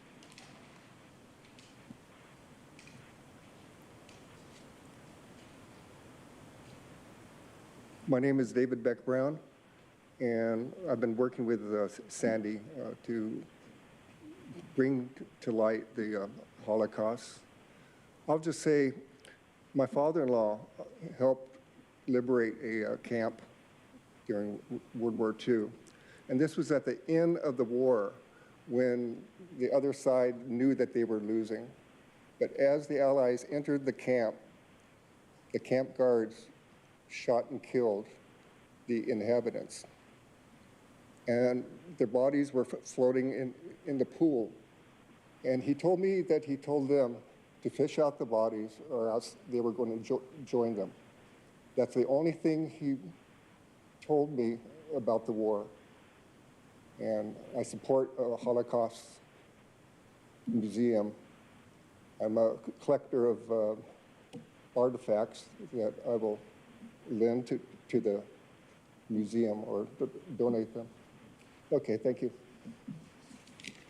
Thank you. As the next speaker is coming forward, I'd like to invite the remaining speakers in favor, Sarah Johnson and Pam.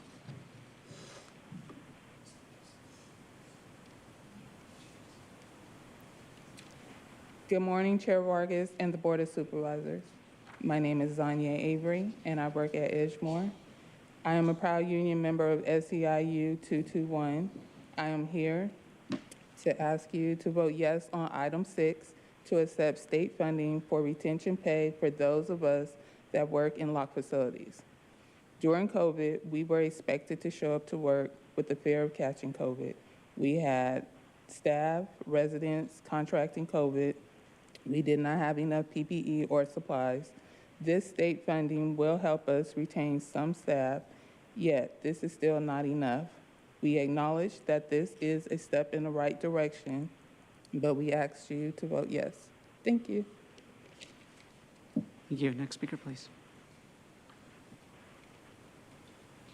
Good morning, Board of Supervisors and Chair Vargas. My name is Sarah Johnson, and I work at Edgemoor as a licensed vocational nurse. I'm also a proud union member of almost 20 years. Today, I am here to ask you to vote yes on item 6 to accept state funding for retention pay for those of us that work in locked facilities during COVID-19. We have lost a lot of employees due to illness, increased fatigue, and caregiver burnout. Staff also lived with fear about passing COVID on to their families. Some even had to stay in separate rooms in their houses or hotels to avoid passing it on. We had extra duties and had to adapt to new situations that we were never in before. We did this because we needed to care for our residents, and we did it with uncertainty of when it would all end. Once again, a yes vote would hopefully keep us from losing more valuable staff. Thank you for your time. Okay. Good morning, Chair Vargas and Board of Supervisors. My name is Dave Lagstein. My grandparents were Holocaust survivors, so I want to really appreciate the item and all the speakers that have spoken today. But I'm here today in my capacity for SEIU Local 221 and Crystal Irving, our president, that isn't here, and also to support Zanye and Sarah and all of the folks that have served during COVID and served on the front lines to ask you to vote for item 6. Today overall is a day about supporting San Diego County workers. The details are different, whether it's a fight for UDW for a fair contract, supporting the USWW strikers, or supporting those in COVID that served during the front lines. I want to particularly thank Chair Vargas for your commitment on these issues. There's no question about the values of you and this board, but the work is hard. When you're dealing with, and this board is dealing with a legacy county culture that says no to standing up to the workers because there's a, standing up for the workers, excuse me, because there's a bureaucratic reason to say no. And the details are difficult, the follow-through is difficult, and to watch you stand and give hope to folks that have been through so much with this terrible contractor is really appreciated. This wouldn't have been possible 5 years ago, and we're really grateful. So trying to pack a lot in here, so the simple request is vote yes on item 6, and thank you for standing today and continuing to stand with our siblings at USWW and UDW for dignity and respect for all workers. Thank you. Thank you. As the next speaker is coming forward, a final call for Lori Koski and Bob Lehman. And then I would like to also invite the speakers in opposition of the consent calendar items. Be calling in groups of 5, Mark, Audra, Paul Henkin, Consuelo, and Sandra Martinez.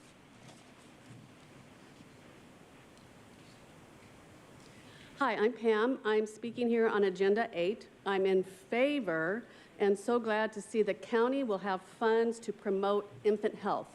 Even though Agenda Item 8 specifies Black infant health, I think this should be done regardless of skin color.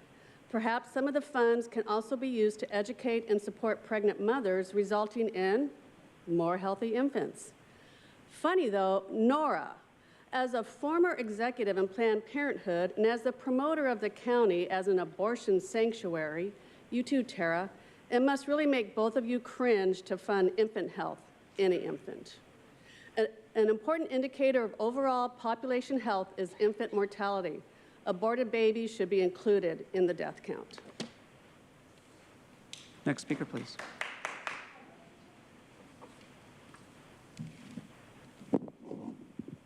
Hi, Paul Henkin. On housing, I do not think the political will is there to deal straightforwardly with the homeless housing problem. This county stresses partnerships with private groups, but each has its own agenda, and I wonder whether we will end up having to rescue the formerly homeless from burdensome or even onerous conditions on their housing. Maybe these private groups will charge less payment up front, but payment plus interest later. Maybe they will impose unworkable behavioral restrictions, but then we'll be back to the start with families not being able to afford housing and going back on the street.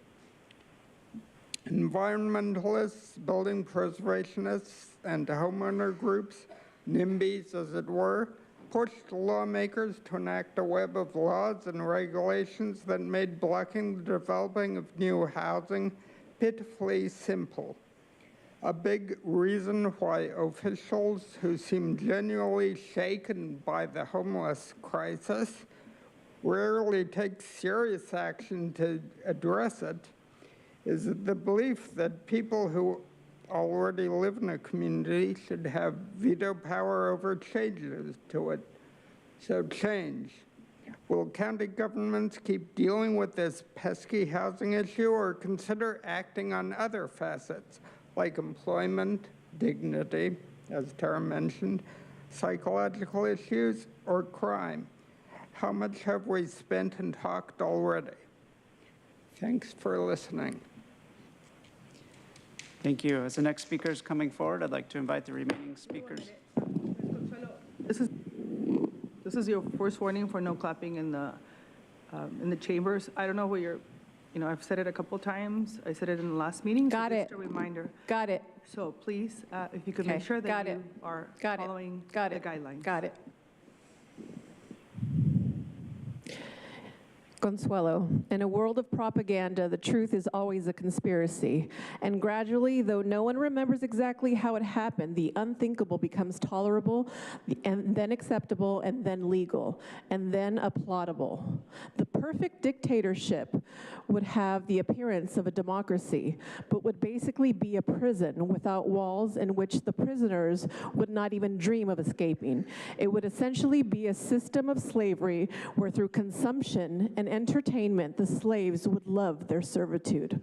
The greatest threat to mankind and all of life on this beautiful planet is not climate change, overpopulation, all of them, terrorism, racism, or I'm speaking on all of them. Stop my time. Comments? Please make sure you focus on the. Okay, I'm speaking on all of them. Okay. Number 13. Please feel free I'm to speaking address on all any of those them. items. My time was at 1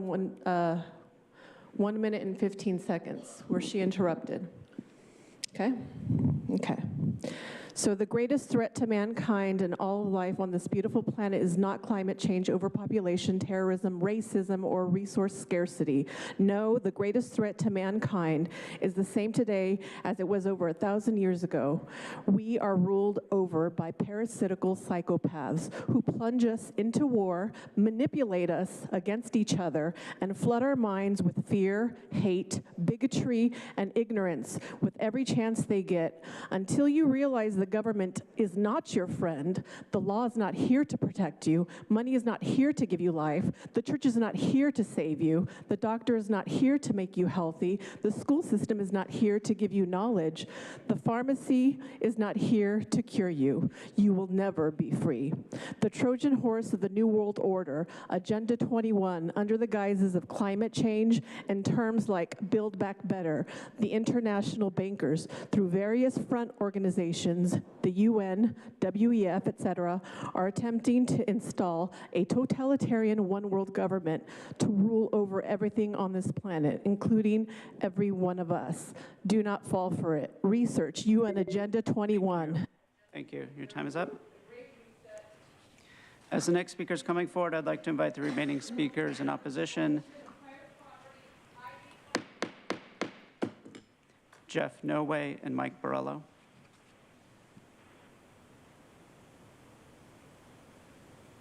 I talk on 1 and 6. My family was affected by the Holocaust, And the part that really amazes me is no one can see that what's going on here is exactly the same thing that was going on in Germany back then. We have the same propaganda machines and all of the talking heads spewing exactly the same kind of mis and disinformation that happened during Nazi Germany. So that now go move on to number 6. As was stated by people that are in support of this, illness, fatigue, caregiver burnout have affected the turnover in healthcare providers here. We all know another portion of that is illness and death, but primarily illness from the COVID-19 shot. It has caused a humongous strain on our infrastructure of healthcare in this area. Unfortunately, all those problems were caused by the policies regarding the COVID pandemic. It wasn't the pandemic or the COVID virus that caused these problems. It was our reaction to them. And it has left our county, as well as our nation and the world, in absolute despair and economic disaster. Due to the future consequences from the COVID-19 injection, we will probably have more and more people who succumb to illness, who need care in skilled nursing facilities, and also unable to work. So I do not foresee throwing money at this as a solution to this issue. What we need to do is stop the COVID injection, provide education for people so they do not get injured by this shot, and then we will have restored health care in our facilities and the people will be able to work again. Thank you. Next speaker, please. Mike Borello, speaking to the items on consent that address ARPA spending. So before you spend another cent of ARPA money, take into account the casualties you've all caused by mandating an experimental gene therapy and violating California HHSC Division 20, Chapter 1.3. Arrest them.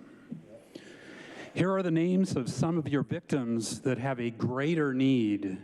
The COVID-19 vaccine injured: Abigail Alvo, 18, Aditi Bhargava, PhD, Judy Zhang, nurse, Angela Woolbrecht, registered nurse, Anthony Sancelli, construction company owner, Archana Rao, Barbara Griffin, Barbara Nico, hygienist, Benjamin Fiscalini, Blanca Arconda Cox, Carissa Mancorn, military personal trainer, Charles Meisling, Christine Asher, Christine Matthews, Claudia Savino, Danny Dixon, respiratory therapist, Denise Hertz, MD, David Becerra, David Healy, MD, FRC Psychiatry, Deborah Beal, Denise Ely, Emma Berkey, 18 years old, Aaron Bergman, Felipe Vivanco, Haley Lopez, air traffic controller, Heather Lane, Irma Estrada, Jake Dotteridge, DOD contractor, Jenny Porter, John Vink, Kat Bloom, Laura Karatsaki, Liana Winkler-Prenz, Luke Belderas, Mark Anthony Nava, Marcia Gee, ICU nurse, Mary Candola, nurse, Michelle Jorgensen, Nina Kinney. These people have been injured. The list goes on here. I can't read it all in 2 minutes, but you've not addressed their needs. You're spending this money. Thank you. Next speaker, please.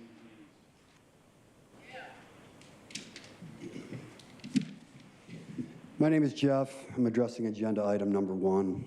So let me get this straight. You guys want to install a Holocaust exhibit while you guys are actively involved in committing your own Holocaust. Did I hear that correctly, Jim? Seriously? Does anybody else almost fall over at the disgusting irony here? I mean, I understand it's by design, that it's exactly the kind of mockery you put before the people on purpose, Nathan. I get it. Oh, look, we've got this beautiful exhibit commemorating genocide while we're actively committing genocide. Nora, Jesus, surreal. So have you all, I'm sure you've all noticed that the vaccinated are now dropping like flies. Everybody's dying suddenly, right? Shocker, not. It's exactly as planned. Blood clots, neurological issues, turbo cancers, sterility, myocarditis, death, all intentional effects of the shot. Not side effects, Deputy. Intentional effects of this this genocide. You know, when you constantly slow poison a population, they're easier to manipulate into a genocide, right, Nathan? When you put fluoride in the water, glyphosate in the food, when you chemtrail barium and aluminum constantly from the skies, Jim, when you pump 5G radiation from all the towers and wireless devices, the people tend to be obedient little robots who can't think critically, huh? It makes them just dumbed down enough to maybe even fall for a DNA-altering gene therapy to population shot, being deceptively called a vaccine, Nick. Man, I'd hate to have any culpability in such a diabolical scam. How about all of you?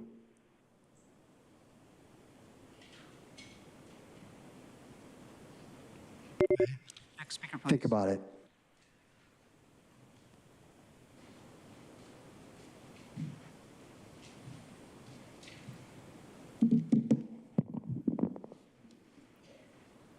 Username Audra. So exactly what Jeff was saying, it's quite interesting that, yeah, we don't want to forget history because we don't want to repeat it, but we're repeating it right now. And I don't understand why it would only be on display for 12 months. It's a little bit weird. You just give them 12 months, and then you're like, well, we'll just forget about it then, because we'll be on to the next thing. Yeah, and the fact that you want to do this by name list, and it's going to take you $50,000 to explore the idea. Yeah, just so you can track and trace people, and then identify the top 25 people. Okay, how about we just help everybody? I don't know, that would be weird, right? And what if they don't have an ID? Do they still get put on that list? Or are you like, I'm sorry, I can't add you to the list? Let's see, and then, you know, you're helping the homeless supposedly. I don't understand why you'd open these shelters during bad weather, but not have them open all the time, because you could do that. And the fact that you got to give retention payments to people who have worked during COVID-19, well, what about all the people that have been fired during that time because they wouldn't inject themselves with a bioweapon? So, I mean, there's a reason there's a lack of workers and why you have to pay people more just to work. And the fact that you want to bring in the CDC and accept funding from them to provide just and equitable access to services and help everybody, which is not actually even happening because a lot of people can't even go to the doctor if they don't comply with your tyrannical demands. And just the fact that you want to use behavioral health as a thing to bring in more workers when you have plenty of them already, but you have some anticipated need that there's going to be more behavioral health issues is freaking terrifying. Next speaker, please. Mark, of course the Holocaust was horrible, but then 90% of the Indians were killed. Anybody who's seen the movie about the Scots and the war with the English, there's so many things that you could go on all day about people who have had bigger problems. And right now, we have problems with the biggest homeless veterans in the country. An ABC Channel 10 story a few months ago said 31% of the country's veterans are homeless in California. Of course, you don't care at all, and you'll be discussing, well, you've got all your consent items together. So 3 of them are on homelessness. And I told you 2 years ago how to solve it for less than $12 million. Fiesta Island, you could print 10 by 10 structures that could stack on top of each other or side to side. They would be mobile by extending the plumbing system that goes to the Hilton or whatever it's called now. You could just take up 1/8 of the island there and house all 7,500 homeless people, and they would be so happy to be off the street and safe in an actual locking room, not a tent with the other homeless people. Anyway, you don't want to solve the problem. That wouldn't help your corporation. It's happening because people aren't getting a good wage from corporations, a living wage. And that's what you want, and you're buying up more land and doing subsidized housing. It's like your low-income housing, it costs $800,000 or more an apartment, and then we as taxpayers have to pay forever more. The 3D 10 by 10s would be a one-time thing. And then after a couple of years, the homeless problem would mostly be over with. If you wanted to solve the homeless problem, you could have already had it done. I appreciate you looking at me, Jim. Anyway, these people are just making money for their corporation and causing the problem. It's... Well, now, That's your second outburst, so just a warning. You get 3. we'll now hear from those that requested to speak by phone. When it is your turn to speak, you'll be unmuted and you will hear a recording that will tell you to begin your comments after the beep. I'd remind the callers they should mute their TV or live video stream before they begin speaking. We'll start with our first caller.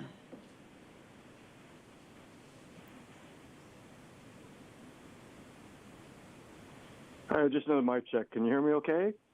Yes, please go ahead. Thank you, Clerk. Yeah, concerning the homeless, please take a look at South Bay. I mentioned before, it's a lesson. Health and Human Services that serve the homeless in the South Bay, tents everywhere, is endangering the school right next door. It needs to be torn down because all you're doing is endangering over 1,000 kids at school literally next door because there's no treatment. Okay, jump to agenda item 8. We celebrated a great man just last week. Martin Luther King spoke for all the people. It was powerful decades ago. It's so much more important today. The 1964 Civil Rights Act, today it just seems to be ignored. While it's wonderful to support our most precious, our newborn children, however, it's against the law to tax fund any organization based solely on race. The SCOTUS ruled on that many times. Anybody, any group has financial difficulties, the funding must be based on need, never by race, because all you're doing is you're dividing people when you do that through envy. The wrongs equity only elevates this board select group. You completely ignore equality for all. And I quote, take from those who have, give to those who want, kills the incentive and ambitious. Paul Harvey warned us back in '65. You're killing society by giving these handouts. Thank you. Thank you. Now hear from the next caller.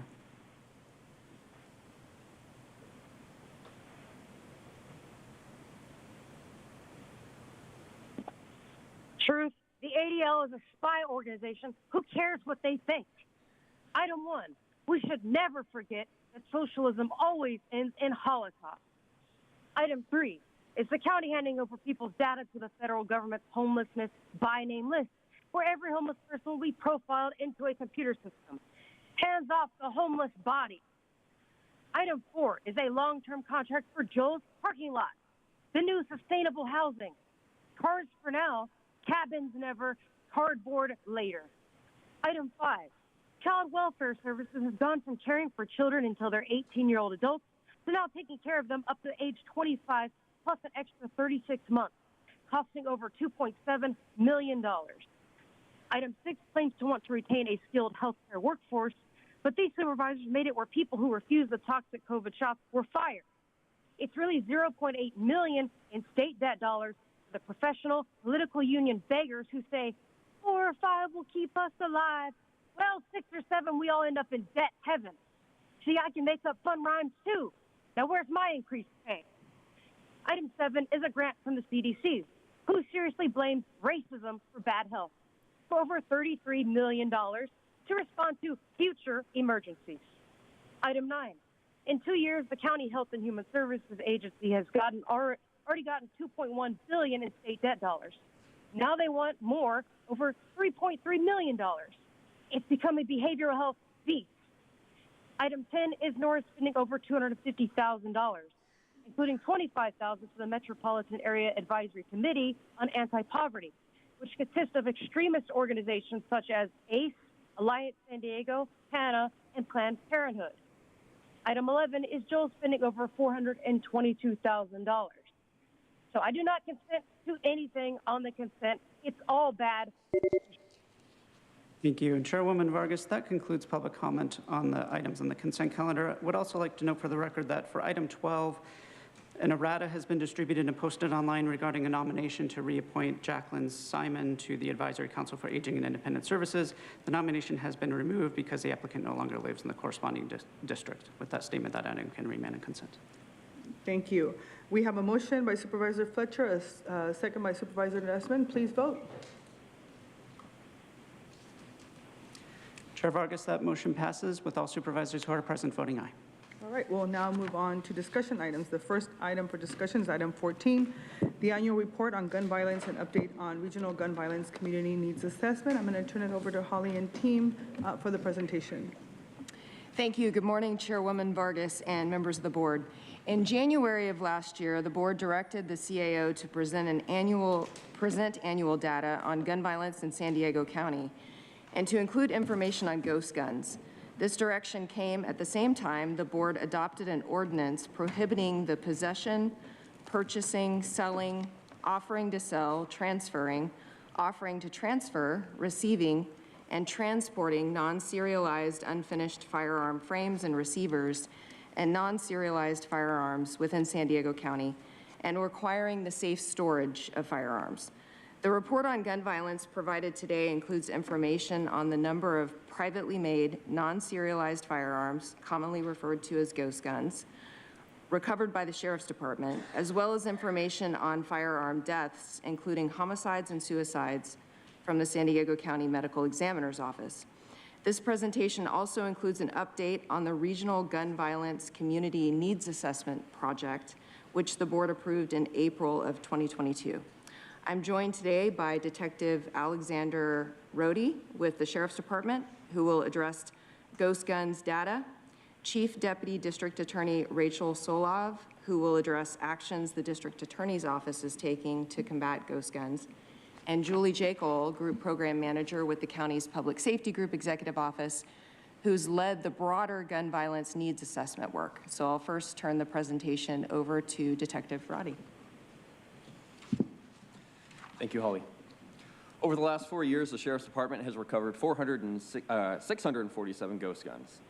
2021 saw the highest number of ghost guns recovered with a total of 264. This was a 277% increase from 2019. The first annual decrease in the number of ghost guns recovered over the last 4 years was seen in 2022, with 187 ghost guns being recovered. This was a 29% decrease from the previous year. In 2022, the 187 ghost guns recovered made up 6.9% of the total firearms seized that year, which was down from 7.5% in 2021. To combat the proliferation of ghost guns in our communities, the Sheriff's Department has taken a number of actions. From 2019 to 2022, we participated in a California grant called the Gun Violence Reduction Pilot Program for disarming prohibited persons. Through this program, we focus on identifying and contacting individuals within San Diego County who are prohibited from owning or possessing firearms for a variety of reasons, including felony conviction, mental health prohibition, restraining orders, but we're shown to still have them in their possession by the California Department of Justice's database as having that firearm registered to them. To date, this program has led to the confiscation of 76 firearms, including some ghost guns. Additionally, over 300 firearms were cleared administratively, either through a transfer or sale, and were confirmed by the Sheriff's Department to be legally out of the hands of prohibited persons. The Sheriff's Department also regularly conducts guns for gift card events, more commonly known as gun buybacks, throughout the county. The department partners with the San Diego County District Attorney's Office and our cities to hold these events. During these events, citizens are given gift cards in exchange for giving guns under a no questions asked environment. During these events, there is a purposeful dialogue to raise awareness on gun violence and steps residents can take to address that violence. From 2021 to 2022, the Sheriff's Department conducted 6 events and collected a total of 1,527 firearms. Now, I will turn the presentation over to Rachel. Thank you, Detective Rohde. The District Attorney's Office is also taking action to combat ghost guns in our communities by prosecuting the possession of ghost guns as misdemeanors or felonies as appropriate, including when individuals are legally prohibited from possessing firearms because of prior convictions or restraining orders. Since 2019, the District Attorney's Gang Division has charged cases involving over 200 ghost guns. At least 20 of those cases involved violent crimes such as murder and attempted murder. We have also seen a large increase in the possession of ghost guns in cases submitted to our Juvenile Division. In 2022, working with the San Diego Police Department's Ghost Gun Task Force, the District Attorney's Office assisted in shutting down a commercial gun shop where ghost guns were being manufactured and sold. I will now pass the presentation over to Julie. Thank you, Rachel. Over the last 4 years, the number of firearm-related deaths have remained relatively consistent, with an average of 224 deaths a year. Suicide continues to be the primary cause of firearm-related deaths in San Diego County. In 2022, there were 141 firearm-related suicide deaths, a 3.5% increase from the previous year. Conversely, homicides that involved a firearm declined by 17% from 2021 to 2022. Now, it's important to note that not all 2022 cases have been finalized due to ongoing investigations where cause of death has yet to be entered, so 2022 counts could change. At board direction, the Regional Gun Violence Community Needs Assessment officially kicked off in September of 2022. To facilitate and conduct the assessment, the county contracted with Health Assessment and Research for Communities, Inc., a nonprofit research and evaluation firm. The purpose of the assessment is to better understand the impact gun violence is having on our communities and to identify solutions our communities would like to see. An important component of the community needs assessment is ongoing communication and collaboration with a gun violence reduction advisory group whose members were selected after an open application period by our contractor. Advisory group members represent diverse backgrounds, experiences, and expertise, and they provided input and feedback related to the development and implementation of the community needs assessment, including the community engagement strategy, survey development, planning and outreach for community listening sessions, and recommendations for secondary data sources. Community engagement is at the center of the needs assessment. In November and December, the county hosted 7 community listening sessions to provide space for residents to share their thoughts, experiences, and perspectives about gun violence. Additionally, 2 youth-specific sessions were held in partnership with Aaron Price Fellows and the Live Well San Diego Youth Sector. Sessions took place in San Diego, Chula Vista, San Marcos, El Cajon, and virtually, with over 300 people participating in the listening sessions. A wide variety of perspectives and experiences were shared during the listening sessions, including those from frontline health and behavioral health workers, street outreach workers and youth mentors, those with lived experience, including former gang members and individuals who have lost loved ones to acts of violence, teachers and parents, youth, gun owners and firearm instructors, and those representing advocacy groups. In addition to the community listening sessions, surveys are also being used to gather community input. Surveys were launched on January 17th and will be available to complete until February 15th of this year. The surveys are available online, and a hard copy version is available upon request. And once preliminary findings from the assessment have been compiled, 3 community forums will be held to share findings with the public and to obtain community feedback. Forums will likely take place in March. And since community engagement is at the center of the Needs Assessment Project, we recently launched a new engagement site for the project on Engage San Diego County, where the public can get up-to-date information on the project and engage with our project team. A link to the site is provided on the slide. And links to the community survey that is open to all residents and to the professional survey that is designed for those that work with and or for individuals impacted by gun violence are also provided on the slide. And I'm happy to report that as of noon yesterday, 719 people have already completed the survey in just the first week. All qualitative and quantitative data from listening sessions, surveys, and secondary data sources will be analyzed by our contractor. A final comprehensive report will be provided to the board at the conclusion of the project. 3 community presentations will also be provided around that same time to share the findings from the assessment with the public. And now I'll turn the presentation back to Holly. Thank you, Julie. Today's recommended actions are for the board to receive the report we provided on gun violence in San Diego County and to receive the update we provided on Regional Gun Violence Community Needs Assessment Project, which is still in progress. We will return to your board this summer with findings and recommendations from that extensive effort, and want to take this opportunity to thank the members of the community, the advisory group, and stakeholders who've contributed and continue to dedicate their time and expertise to assist with the analysis. And that concludes our presentation, subject to your board's questions. Thank you. Thank you, Holly and Tim. Before we go to member comments, I'm going to go ahead and turn it over to public comment. Thank you, Chairwoman Vargas. We have 10 requests to speak on this item, 5 in person and 5 requesting to speak by phone. Also note for the record that we received 35 e-comments, 33 in favor and 1 in opposition. Any members of the public that requested to speak on this item by phone, please dial into the conference line now using the instructions that were provided to you. We'll begin with the in-person speakers. Those in opposition of this item. As your name is called, please come forward and stand against the east wall under the murals until it is your turn to speak. I'd like to invite forward Oliver Twist, Mark, Paul Henkin, Audra, and Sandra Martinez. You may come forward in any order. And again, if you could please state your name for the audio record. Thank you.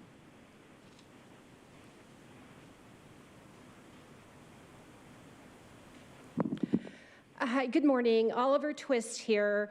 I'm here today to advocate for the rights of responsible gun owners. First, equity, please. I didn't see any statistics in any of these reports, nor at the listening session I attended, about defensive gun use. So I'm asking if you are going to collect statistics, tell the whole story, please. I also want to highlight how elected officials use gun tragedies such as Monterey Park to camouflage their own failed policies. Take, for example, the revolving door justice system. As a case in Sacramento 10 days ago where a 20-year-old man was accused of trafficking firearms and yet was released out on bail and back out on the streets just 4 hours later. Or locally, where 28 guns and drugs were seized a few days ago in Encinitas. One of the 2 suspects was arrested for being under the influence of a narcotic while in possession of a firearm, being a felon in possession of a firearm, and possession of a firearm silencer, all of which are already illegal. I found it interesting that you use your database to target felons with registered guns, but the felons with unregistered guns, the majority of them just simply get a pass unless they're caught in a raid. Crooks ignore laws, but your answer seems to be just cranking down harder on those of us who do obey the law. Then there was also the Sacramento shooting, and this again talks to failed blanket policies like SB 54, where a man shot his 3 girls and the adult chaperone. He should have been deported after a previously violent arrest and violating a restraining order and domestic violence issues, as well as a mental health flag. Instead, he was shielded by the blanket sanctuary state laws that many of you promote. That is a direct reflection of your failed policies and es sangre en sus manos. Lastly, I do want to point out about the bigotry that only some gun deaths seem to. Thank you very much. Next speaker, please.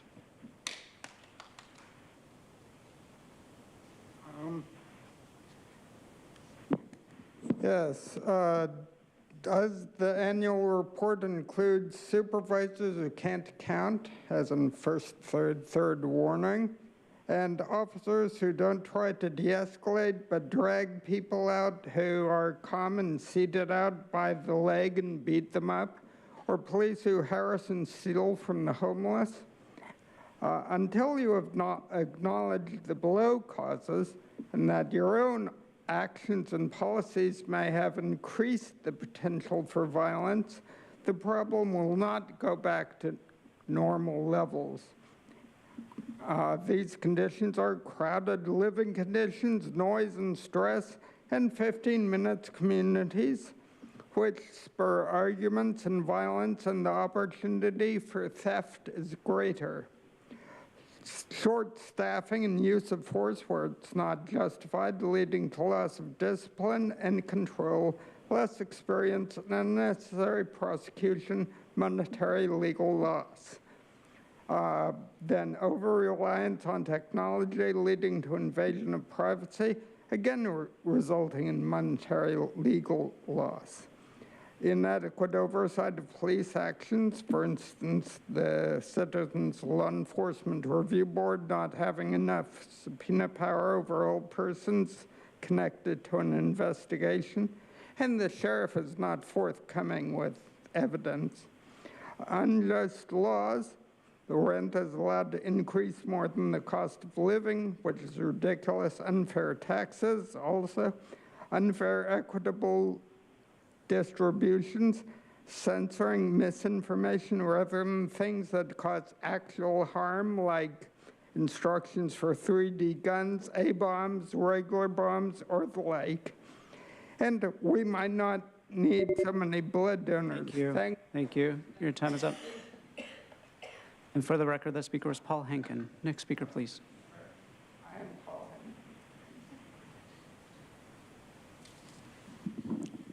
Hi, I'm Sandra Martinez. Actually, I wanted to reiterate what Paul said on one thing. If any of you are scientists, which I'm assuming you're not based on the COVID policies, you'll know that mice that are contained in a very enclosed area do atrocious behaviors. And that's what happens with very tight city living. You'll notice if you look at the demographics based upon cities in this country, most of the gun violence does occur in large cities. So that's really a lot of the issue. Second of all, one of the things that you pointed out, though I don't know if I heard you correctly, you said 6% of the guns that were confiscated were ghost guns. Is that correct? That's what I heard. That seems like a rather insignificant amount if that is actually the number that I heard, and that seems like a lot of emphasis being put on ghost guns when really they're not that much of a problem. And then the third thing I wanted to address is in this statement here. You say the data shows firearm suicide rates are highest among non-Hispanic white adults 75 years of age or older. Based upon the data that you posted, 62% of gun violence is suicides in this county. 62%. So I think it would behoove us to actually look at why that is happening in this county. And that's also a nationwide statistic. If 45,000 arm-related deaths occur, 24,000 of them are suicide or were in 2021. So again, that's a pretty across-the-board number. 60-odd% are suicides. So that's really where we need to be looking. Not so much because if someone commits suicide, they're in control of their gun. It's not an accident and it's not gun violence. That's a choice they've made. And we need to either honor that or address it rather than pretending the issue is something else. And perhaps we want to be like Canada and support euthanasia. Maybe even down to 12-year-olds like they are. Thank you. Next speaker, please.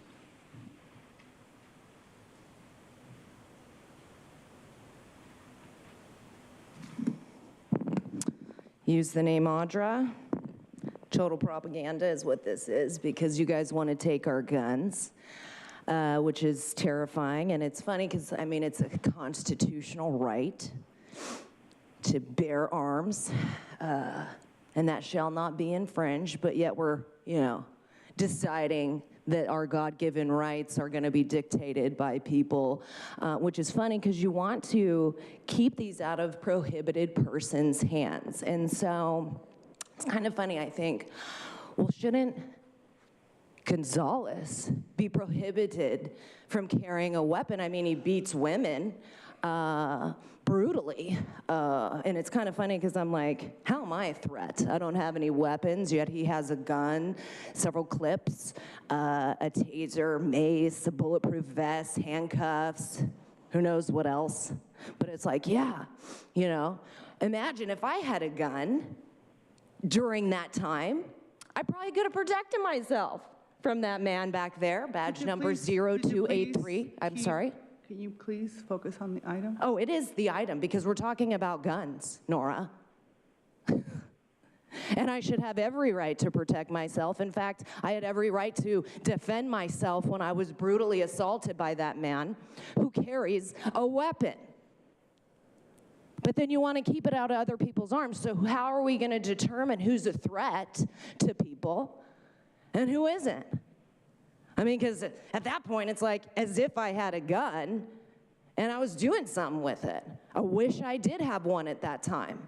And nobody should get rid of their guns because you have to protect yourself from the police in this frickin' town and everybody because they don't care what happens, and you condone the beating of women, period. Final call for Mark. Now we'll hear from those that requested to speak by phone. When it is your turn to speak, Mark, so first of all,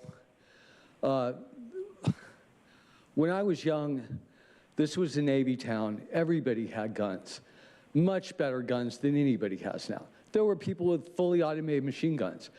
And little kids walked to school, boys and girls, to kindergarten at 5 years old. Nobody was particularly worried. We didn't have school shootings. What's changed? Why, depending upon the year by your own statistics just now, 2/3 to 3/4 of the people commit suicide, the gun violence. It's absurd. There's two stories in the news in the last few days. One is about a woman near the border, and she had a rifle, a good rifle, like every American should have and always did have. And some illegal immigrants approached her home. And she was very kind. She wasn't mean or rude. She said, please leave. She could see them through the window. They weren't leaving. They were still trying to come into her property. If she hadn't had a good rifle, I can't even imagine what might have happened. She might have been killed. There's also a story about a boy who saved his mom when this guy invaded the house. But you guys have made it so everyone's disarmed. And now the criminals, they bought hundreds of thousands of 3D printers and all the programs to make all the best guns in the world. They're doing it every day as a business, and you'll never stop them. The only person you've stopped are the homeowners who, when 3 criminals come in that have 50 or 100 round clips, they've got their 10-round clip. Now, who's going to win? 100% of the time, the criminals. That's what you've done.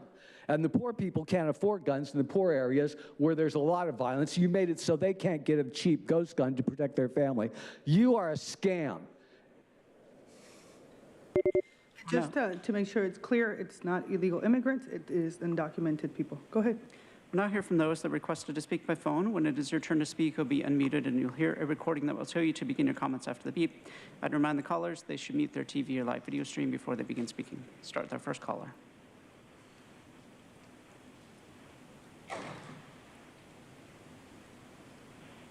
Hi, can you hear me again? Yes. Yes, please go ahead. Yeah, thank you so much, Clark. If the chair may indulge me, in support of the Brown Act, perhaps a consent calendar where we had 11 items, perhaps maybe 5 items in groups of lots of 5 to allow at least 1 minute per item, because the Brown Act does allow us to speak, and 2 minutes for 11 items, that is ludicrous. Okay, concerning the gun laws, California has the toughest gun laws, and yet we had multiple instances killed this last week. And yet our irresponsible news media right away blamed it on race when we had 11 people, which nobody knows their name, that actually died at a dance club. Not 10, 11 people died. And then a couple days later, another incident. And then after it twisted around, then they blamed the gun. Now they blame mental illness. Fusion study, 2011-2013, mass shootings, incidents from prescription drugs. 79% of the incidents because the shooter was on prescription drugs, antidepressants. There's also fentanyl, opioids, all legal prescription drugs. Business Insider, here's one for you. Business Insider, 2016 study of global antidepressant users in the United States leads the way. Why is Business Insider actually studying how many global antidepressant cases? When you look at statistics, Korea only had 13 out of every 1,000. Yet United States, we have over 110 for every 1,000. Of course, this was back in 2016. If you really want to solve this homeless problem and the gun violence, go after the cause. It's not mental illness. It's prescription mood-altering drugs and antidepressants. You want to take charge, fix a society, go after the big pharma if you dare, and take away all this mood-altering medication, fentanyl, antidepressants, opioids, which has opium.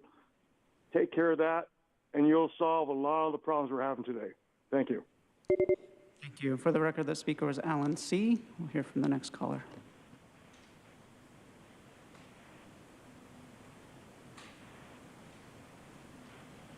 Sheriff Gonzalez has handcuffs, Audra, but he doesn't even know how to use them. Hello, predictable tragedy pimps. This is truth. Homelessness and guns. Humans and their best defense are both numbered and tracked like beasts. Controlled, yet insecure in their existence, the more registered they are. Just a thought. The item says that on January 25th of last year, these supervisors passed an unconstitutional ordinance that prohibits possessing, purchasing, selling, transferring, receiving, and transporting non-serialized unfinished frames and receivers and non-serialized firearms, including those created by 3D printing, and requires storage of firearms. Things completely unlawful and also unenforceable. A performance vote rather than anything based in legal reality. The Second Amendment of the Constitution for the United States of America, which these supervisors actually do not take an oath to, reads as follows, quote, a well-regulated militia being necessary to the security of a free state, the right of the people to keep and bear arms shall not be infringed, end quote. To not infringe means to not violate one's rights, but requiring made-up rules such as permits, licenses, checks, serialization, registration, storage, or even the most totalitarian demands, controlling who can sell what to who, provides the ground to easily call out treason where it is clearly detectable amongst these supervisors. The item says that using a state grant, the Sheriff's Department confiscated 76 firearms and that their Guns for Gift Card events have collected over 1,500 firearms. What are you guys doing with all those guns? The Sheriff's Internal Affairs Unit won't even answer my question. Cricket. And I don't mean food. You guys are all liars who sweep things under the table. If you really care about violence, why haven't you done anything with Sheriff Gonzalez, who assaulted Audra on November 15th at these meetings? Not DA Summer, not the supervisors, not the sheriff, nobody. None of you will do it because you guys are liars. Chairwoman Vargas, that concludes public comment on this item. Thank you. I want to thank staff for the report back, and I also want to thank, take this minute to really, we've acknowledged this morning the shooting both in Monterey Park and Half Moon Bay, and I think these acts of senseless violence, remind us that one death is too many, right? And I really think that gun violence is a public health care issue that we really need to look at from an evidence-based solutions to really reduce firearms and prevent further deaths and mass shootings, and I think this is exactly what we're doing today. So I want to thank the staff for being so intentional in your approach to gather community input, particularly the Gun Violence Reduction Advisory Group that's been so engaged in this process. I think community engagement is essential in order for this assessment and this project to be part of this. And so I want to encourage everyone to continue to participate in the community input surveys that are available online via the county website. I think this is going to really help us create a comprehensive plan to address gun violence in the region. And I think, if you look at the sustainability impact in our board letter, it's really specific about making sure that we do everything we can to ensure that those that are experiencing the greatest burden on violence and underlying conditions that contribute to risk, to identify community-centered approaches and really reduce gun violence in our region. So I just wanted to say thank you. And so with that, I'm happy to make a motion. And then we have Vice Chair Tara Lawson. Yeah, and I'm happy to second your motion. Thank you, Chairwoman Vargas. First of all, just want to thank staff for this update. I did have a question regarding the ghost gun data, whether we are able to pull out from the data any specific analysis regarding the increase in the prevalence of ghost guns in our community.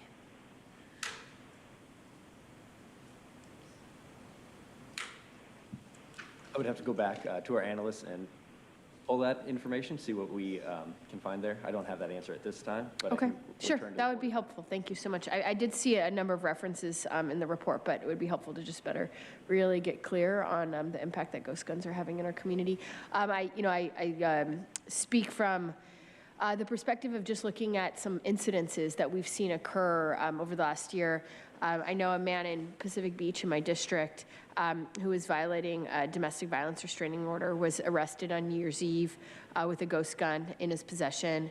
And then there was the man who went on the rampage on the gas lamp in 2021 and who was sentenced to for murder was, it was perpetrated with a ghost gun. So anecdotally, we definitely are hearing a lot. I know this is a top concern of our district attorneys, and want to make sure we're doing everything we can to track the data that we need, figure out where these guns are coming from, so that we can make sure our law enforcement partners have the tools that they need to be cracking down. Please, Holly, go ahead. I was just going to say, Vice Chair Lawson-Remer, we're happy to look at the ghost gun data and then break it out by crime type and prosecutions and get back to you with that. Great. Thank you so much.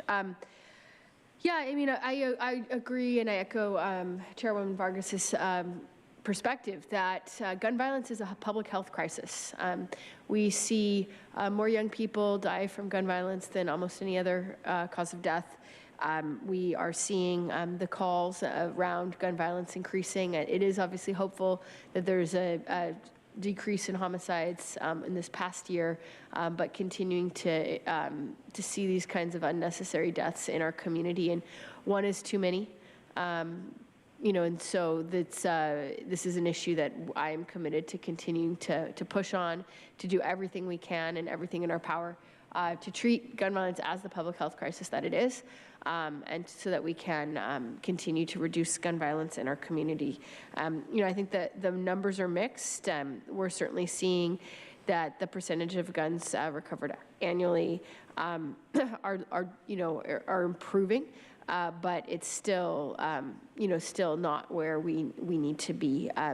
So again, thank you for this work, and I'm going to be looking forward to utilizing the data in this report to looking at all the strategies that we can be pursuing as aggressively as possible to increase safe storage, to crack down on ghost guns, and to keep people safe in our community. Thank you.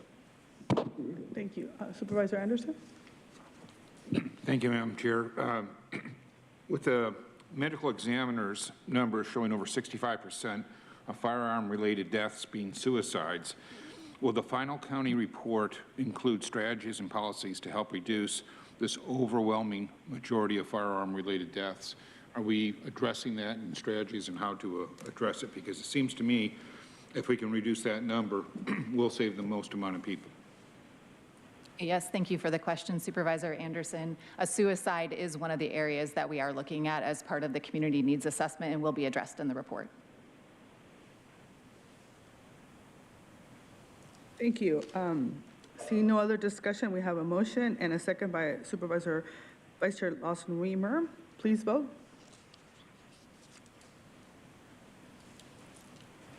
Chairwoman Vargas, that motion passes unanimously with all supervisors being present and voting aye. Thank you. Chair, I got just a quick question. I don't know if I can do this. I was out of the room when we did the vote on the consent calendar. I don't know if it's too late or not, but I just want to publicly register my yay or a yes vote on the consent calendar. Thank you. You just did, sir. All right, so next item for discussion is item number 15, to receive an update regarding the COVID-19 Emergency Response Funding Source Coronavirus Aid and Relief Security Act, American Rescue Plan Act, ARPA, Federal Emergency Management Agency, County General Fund Balance, Realignment, and Program Revenues available for response efforts. I'm going to go ahead and turn it over to our healthcare team. Good morning, Chairwoman Vargas, members of the board. Through your board's leadership and support, our agency continues to support the county's timely responses to communicable diseases, outbreaks, and emerging infectious disease threats. Through countywide collaboration with our hospital partners, our clinic partners, and many community-based organizations, we continue to make significant progress in addressing COVID-19 with sustainable approaches to test, trace, and treat San Diegans. With me here is Dr. Wilma Wooten, our Public Health Officer, to provide today's COVID-19 emergency response update. Dr. Wooten. Thank you, Nick. Good morning, Chairwoman Vargas and members of the board. COVID-19 cases are showing a consistent decline over the past several weeks. For the 14-day period from January 7th through January 20th, daily cases reported ranged from 210 to 295 cases.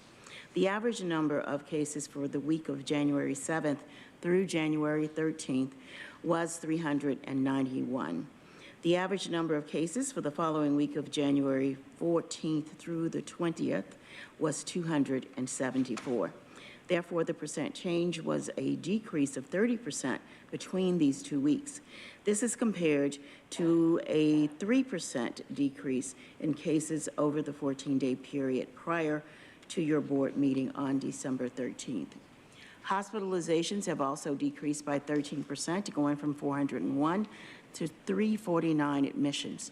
ICU admissions also decreased by 6%, going from 40 to 38 admissions. The average number of daily deaths decreased from 3 to 2 between these 2 weeks. Now, this graph shows the proportion of circulating variants and subvariants identified through our wastewater analysis performed by SEARCH, a local research partner composed of multiple organizations and institutions. We can see on the upper right corner, the light pink area has slowly decreased over time, but is currently, has slowly increased over time, but is currently decreasing. This area represents the amount of circulating subvariant XBB 1.5, which currently accounts for 22% of samples analyzed. XBB 1.5, a subvariant of BA2, has been shown to contain mutations that allow for stronger binding to host cells, allowing for increased transmissibility. Due to XBB 1.5 increased infectivity, the county encourages everyone to stay current with COVID-19 vaccines and boosters. The bivalent booster has been shown to still be effective in preventing serious illness and death related to the SARS-CoV-2 virus subvariants currently circulating in our community. Now, public health continues to report the CDC COVID-19 community levels framework. This was developed to help the public understand the impact of COVID-19 on the healthcare system. At the last board meeting on December 13th, San Diego County had a medium or yellow COVID-19 community level. As of January 23rd, San Diego County remains at this community level. Staff will continue to implement the actions and recommend that these actions be implemented as is indicated in the yellow box highlighted on this slide. The vaccination outcomes presented on this slide have been possible due to the unique collaborative efforts of our community and county partnerships. As of Wednesday, January 19th, almost 8.5 million vaccine doses have been administered to individuals 6 months of age and older. Over 2.69 million, or 80.5%, have received their primary vaccine series. Over 1.5 million booster doses have been administered to eligible county residents, which is 60.8% of individuals who are eligible for a booster dose. This includes over 548,000 bivalent boosters, or 22% of individuals who are eligible. The bivalent boosters provide protection against the original COVID-19 virus and the current Omicron variants and subvariants. It is important that everyone who is eligible obtain a bivalent booster. Now, on October 17th of last year, Governor Newsom released a statement indicating the end of the California statewide COVID-19 emergency on February 28th of this year. The San Diego County local health emergency and the local emergency will align with the state guidance and also end these emergencies on February 28th as well. Although the emergencies will end, the County of San Diego's key activities in response to the COVID-19 pandemic will remain in place as we transition to a non-emergency status. Public Health will continue to engage with the California Department of Public Health to ensure the health and safety of the public. The Epidemiology and Immunization Services branch of Public Health Services will continue to conduct standard data surveillance efforts for cases, hospitalizations, and deaths, as well as continue vaccinations and testing efforts. We will also continue to work with the local research partners for wastewater surveillance to aid in early detection trends. Furthermore, the county will continue to engage partners, key sectors, organizations, and other entities to respond to this public health issue, as well as conduct outreach and education to keep the public informed. The county has a well-established preparedness and response system. Public health will continue to test, monitor, treat, and vaccinate persons after the emergency ends. The T3 strategy to test, trace, and treat has been instrumental in response efforts for the prevention and the control of COVID-19 in our community. After the state and local emergencies end on February 28th, the county will continue to make COVID-19 testing accessible for all, especially to at-risk populations. State testing sites with low utilization have already started to close. However, testing will still be available at county sites for individuals who require COVID-19 testing. In addition, at-home antigen test kits, which can provide early detection of infection and are easy to use, will remain available to those in need.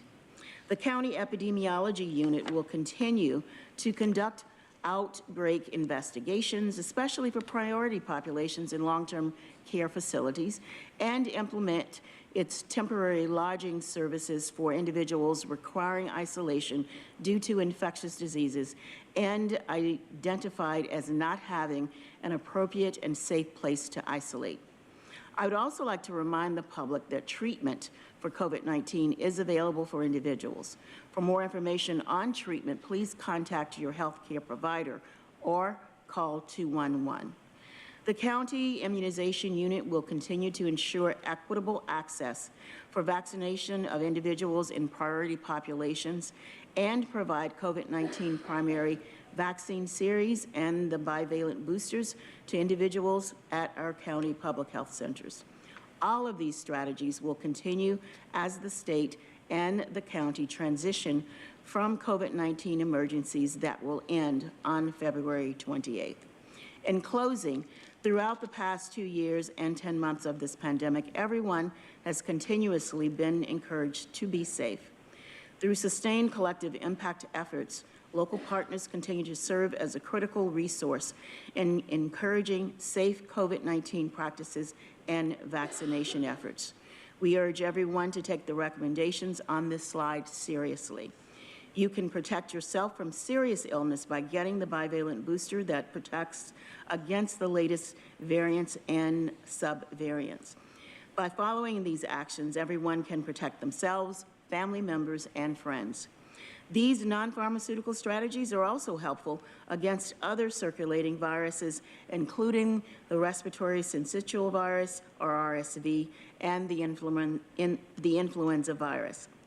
Lastly, the county strongly recommends you to the public to receive this year's flu vaccine as well as the COVID-19 bivalent booster as soon as possible to reduce severe disease and keep people out of the hospital. Today's presentation recommends that your board receive this update on COVID-19, and subject to any questions, this concludes the presentation. Thank you. Thank you. You know, I think as you have mentioned, right, this is our state of emergency is going to end in February 28th, and this is the second to the last report that we receive. And before I turn it over to public comment, I just wanted to say, take a moment to acknowledge the amazing work that all of you have done during the past 3 years to combat COVID-19. We've been able to strengthen our pandemic response by identifying barriers around COVID-19 testing and vaccine access that help communities most impacted by COVID-19.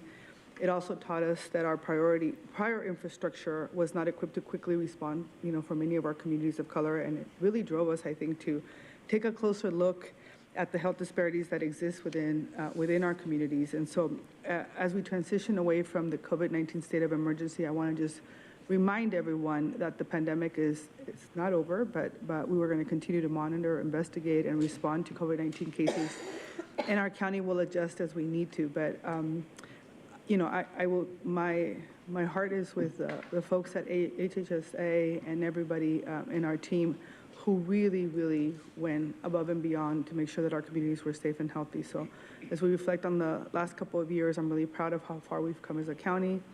I thank our past chair for all his leadership and work. It was my honor to serve as a COVID, co-chair in this during a really difficult time. And so we're going to continue the work, and together we're going to make sure that all of our communities are safe and healthy and thriving. But again, I cannot thank, I hope anybody who participated in one way or another from our teams and everything that everyone did. I just want to say that I'm really, really, really grateful for everything. So with that, we're going to go ahead and turn it over to public comment, and then we'll go ahead and come to our members. Thank you, Chairwoman Vargas. We have 12 requests to speak on this item, 6 in person and 6 requesting to speak by phone. Also note for the record that we did not receive any comments on this item. Any members of the public that requested to speak on this item by phone, please dial into the conference line now using the instructions that were provided to you. We'll begin with the in-person speakers. All speakers are in opposition to this item. As your name is called, please come forward and stand against the east wall under the murals until it is your turn to speak. I'd like to invite forward Paul Hankin, Mark, Audra, Sandra Martinez, Pam, and Mike Borrello. I've called your name. Please come forward. You may come forward in any order.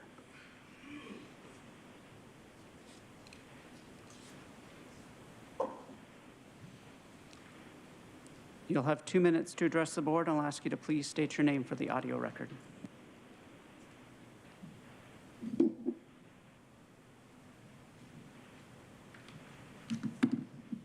You know my name, Dr. Death.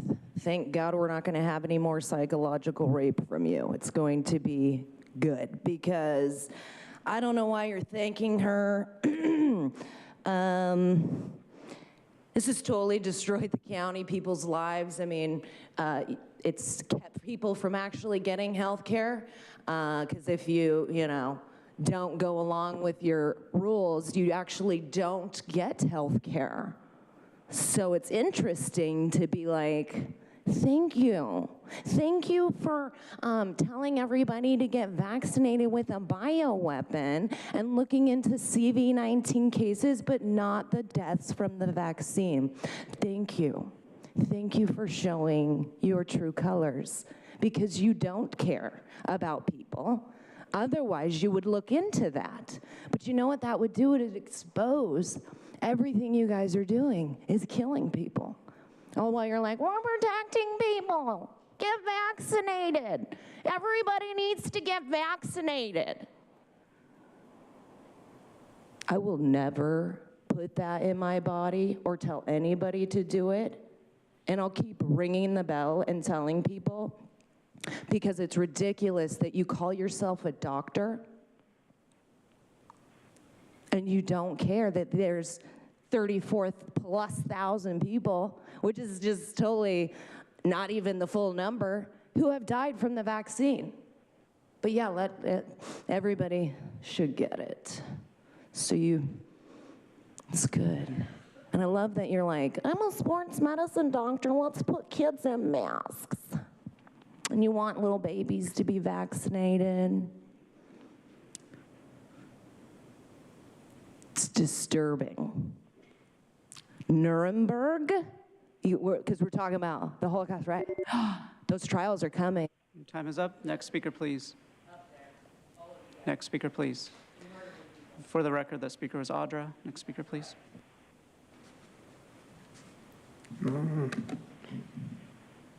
Hi, Paul Hinken. The minutes of the December 13th, 2002 meeting show that there was no continuation of the COVID emergency. The last was November 15th, and there was no continuation from June to August either of the county emergency. There was no discussion of monkeypox, let alone a continuation of the emergency. God knows what happened to it. There was no continuation of teleconferencing. The last one was November 15th. I don't know what happened to that. Now, what is happening with COVID is that the vaccinations are not working. whether shot up with mRNA or whether the mRNA in some form is already in the COVID virus, a variant, or another virus with the same few mRNA genes. The body's defenses have been primed, and anything that matches the mRNA will trigger an antibody reaction. The shot is especially dangerous because a lot of the mRNA has been shown numerous times to go to the liver and then ends up in other organs like the heart. If you keep spending ARPA money on things like housing festivals, tattoo parlors, and all that, there won't be any left for the real victims of COVID when the mRNA triggers an antibody reaction or anaphylactic shock. The board saves face by not declaring an outright end to the COVID emergency. And by the way, the agenda, the item lists a lot of fundings. Next speaker, please. Thank you.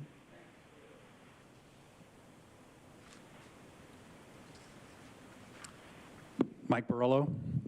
In late 2022, the Epoch Times forced the CDC by FOIA to release its PRR analysis of VAERS data. The analysis focused on determining the presence of signals in the COVID-19 vaccines, adverse events that when compared to occurrences in legacy vaccines exposed harms that significantly stood out from other background causes. The results were shocking. Hundreds of safety signals were identified. Many serious harms like Bell's palsy, blood clots, pulmonary embolism, and even death. The signal for death was apparent as far back as early 2021 when the vaccines rolled out. You didn't need a PRR analysis to see it. Remember, I showed you all. Others showed you, but we were all ignored. The precautionary principle maintains in the absence of certainty, the appropriate action is to err on the side of caution. The principle applies to decision-making and policy development. It's well recognized by the APHA and the ANA as a keystone in public health of individuals, families, populations, and communities. But the CDC ignored the principle, failed to investigate these hundreds of signals, and public health agencies across the nation, like yours, blindly followed them. The CDC didn't look until March last year, 15 months after rollout. The proper action in such unprecedented disaster would be to stop all vaccines and investigate. They didn't. In March last year, and now almost a year later, you still promote and encourage vaccination. Please explain to San Diegans why you've sworn to serve and protect them, yet you continue to vaccinate. Why aren't you stopping it? The PRR analysis is real. Next speaker, please. Hi, Pam. Glad to see you, Dr. Wooten. The meeting last time, I gave the report. You gave the report today, but you missed some items that are on the County News Center directly from the county website under dated January 19th, under the COVID-19 data. Ending the week of January 14th, 22 additional deaths. You did talk about deaths. 22 had underlying medical conditions. 14 were vaccinated and 8 were not. You did not include that in your report. In 2022, the World Health Organization reported results of the COVID injection. In May, 95% protective. In June, 70% protective. In July, 50% protective. In August, no protection, but reduces spread. In September, doesn't reduce spread, but reduces severity. In October, doesn't reduce severity, but reduces hospitalization. In November, doesn't reduce hospitalization, but you won't die of COVID. In December 2022, you can die from COVID. Next speaker, please.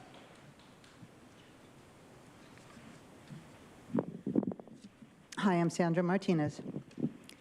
The early studies and current data show that ivermectin has a COVID death prevention rate of about 70%.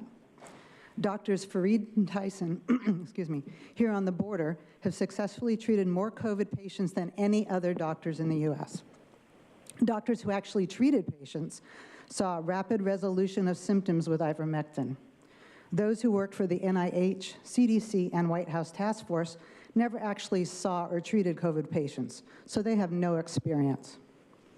Ivermectin clearly has the best population data. In Mexico, South America, and India, hospitals filled with COVID patients cleared out when ivermectin protocols began. Like many drugs, it has both human and veterinary uses. For the USDA and NIH to pejoratively dismiss ivermectin as horse paste, and suddenly every talk show host refers to ivermectin as horse paste, is crude propaganda. Supervisor Fletcher dismissively referred to ivermectin as horse paste, spreading that same propaganda. That is very intentional. The message is coming from some office.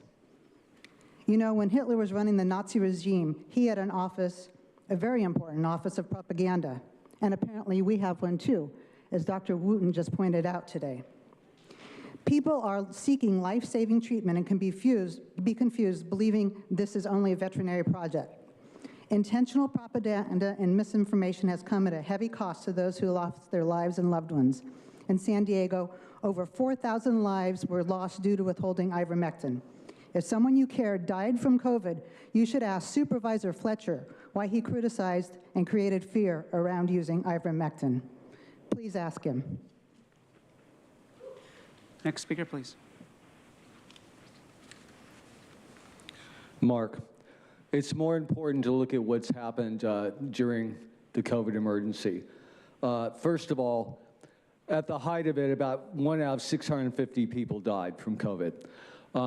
For perspective, 1 out of about 115 people die every year from something in the US. That's the regular mortality rate before COVID. So COVID raised it about, 0.15%. So instead of 115, it's 115.15 now.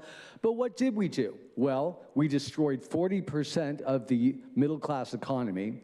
We made children think that the government can tell them if they can work, if they will have to get vaccinated or not be able to support their families, where they should stand in the store, if they can leave their house.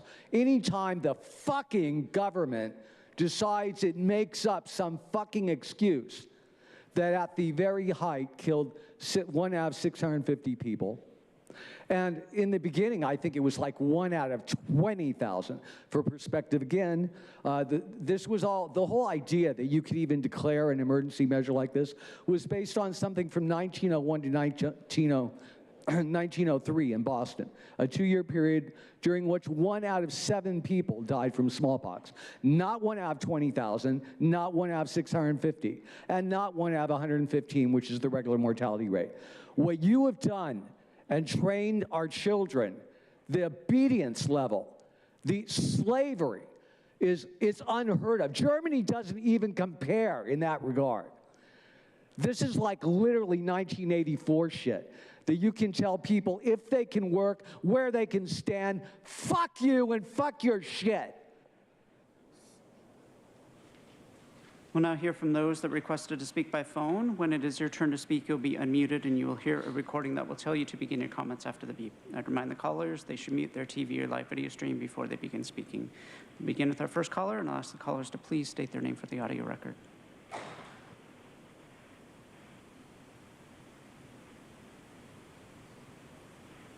Hi, City Clerk. One last mic check. Yes, please go ahead. Yeah, thank you, sir.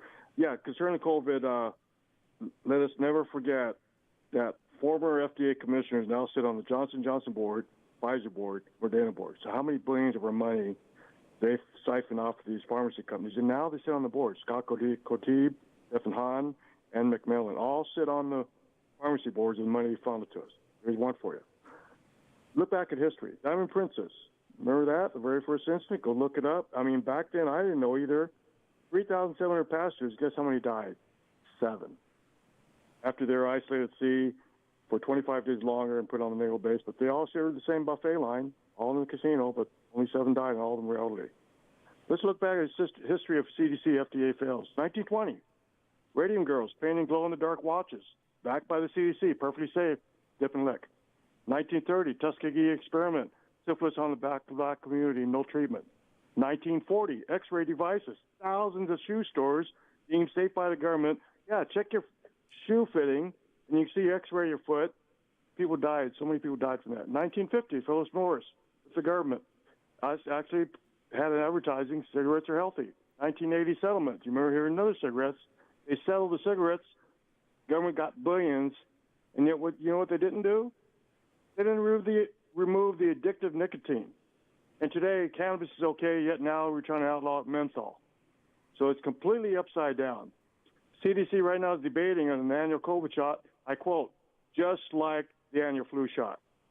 What will the world do when our grandmothers and grandfathers that died alone in nursing homes, isolated from the families, could not see the children in the deathbed, and when the history will remember the last 2 years of COVID, decades from now, they will remember a terrible flu, how our leaders overreacted. Close our schools, close our churches, close our jobs, close our way of life. We'll now hear from the next caller.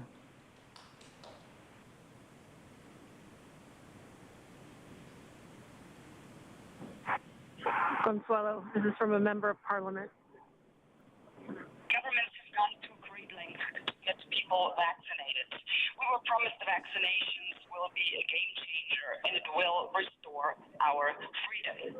Turns out none of that was true. It does not render you immune. You can still contract the virus and you can still be infectious. The only thing this vaccine did for sure was billions and billions of dollars in the pockets of pharmaceutical companies. Whenever a government claims to have the people's interests at heart, you need to think again. In the entire history of mankind, there has never been a political elite sincerely concerned about the well-being of regular people. What makes any of us think that it is different now? Never take anything any government tells you at face value. Always question everything any government does or does not do. Whenever a political elite pushes an agenda this hard and resorts to extortion and manipulation to get their way, you can almost always be. Your benefit is definitely not what they had at heart.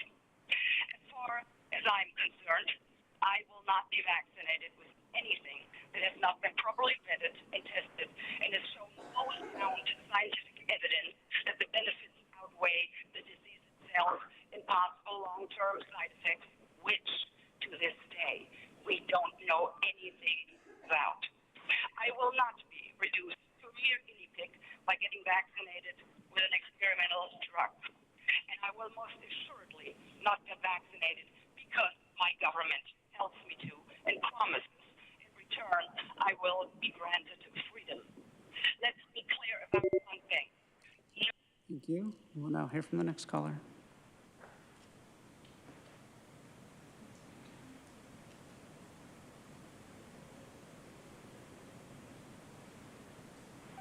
Richard Golden, the vaccine-only approach with no other real programs will continue to be a disaster.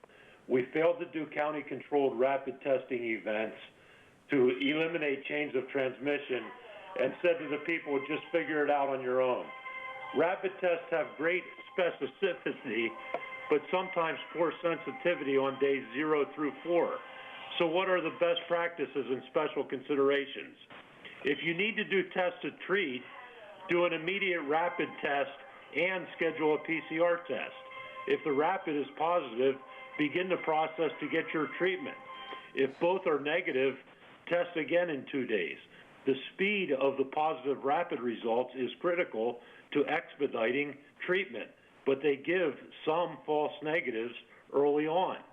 If doing tests to know your status or test to clear isolation, be aware of the same points and realize even if you had mild symptoms or recovered within 1 day, you can still be infectious for up to 9 more days.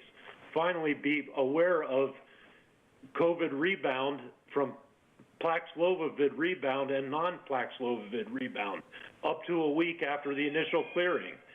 Please do your best, if infected and infectious, do not pass this on to others. Dr. Wooten, we need to hear you and your representatives giving these messages to help prevent infections, not just the vax-only strategy. Thank you to the healthcare workers and frontline employees and all who still take the pandemic with the seriousness it deserves. Thank you. Thank you. We'll now hear from the next caller.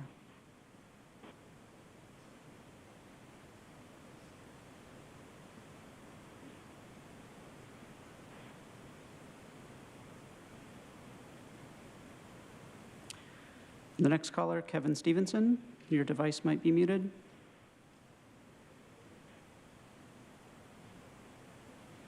We'll come back to that caller.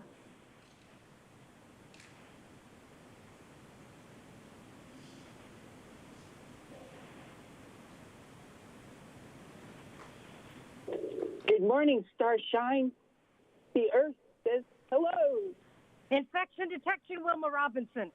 Official disruptor truth here.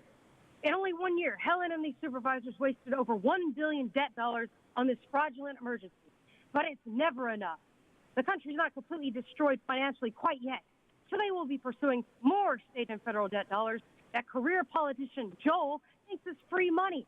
What happens when your children have no future, Joel? Will they believe your free money theory in a few years when there's nothing left? Let's hear witness to the damage these supervisors have caused.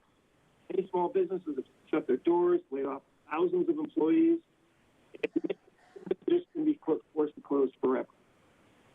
Destroying businesses and jobs and dreams, driving suicide and despair, and stranding our children in social and academic limbo.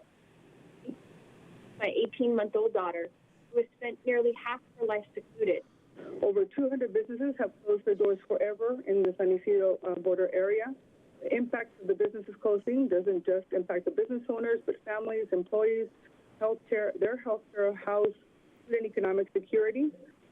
We have 1,000+ felony cases backlogged. We have 255 unresolved homicides. People want to know, I guess, when this emergency is ever going to end. We're sort of losing credibility, I think, with the people. But fraudulent emergencies are never going to end. And you guys are never going to have credibility with the American people again. Nora, Nathan, Joel, Tara, Jim, Helen, wicked Wilma Wonka of the West, all of you are to blame for this damage, you life ruiners. You ruin people's lives. It's true, and it's a movie reference. And so is this, which I dedicate to Wilma.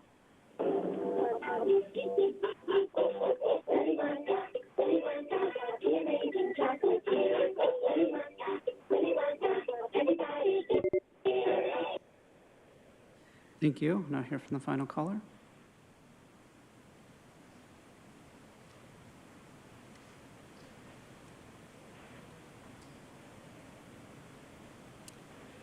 Again, for the callers, Kevin Stevenson, your device might be muted.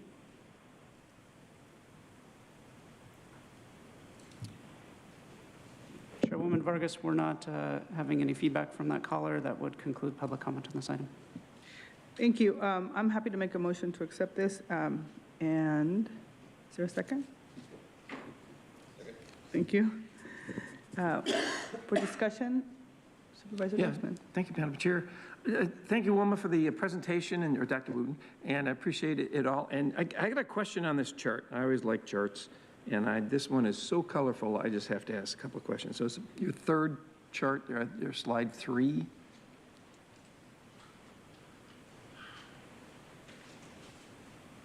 I you can pull that up. Thank you. I get the bottom section there pretty much, but I'm looking at the red at the top, and that's the XBB or the XBB 1.5X. Is that saying that it's 90%? It's being found almost 90% of the time. I'm just looking at that dark red that goes across the top. Is that what that means? I'm trying to figure this out. No, actually, the darker pink or close to red is just 1%. 1%. That's XBBX. The subvariant that's been in the news has been XBB 1.5, and that is showing at 22%, but it previously was close to 30%. You can see that strong peak where the red is, but the pink is everything above that. At its lowest, that was the highest detection, and now it is decreasing.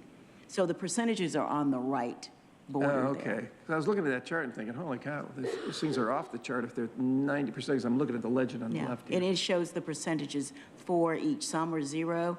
Okay, so that's just the percentages being shown up on this. And in the Okay. specimens that were tested, or the tests that were analyzed. Okay. Well, this is the first time I've seen these, and so I don't always, it takes me a while to catch on sometimes, so I appreciate the explanation. Thank you very much.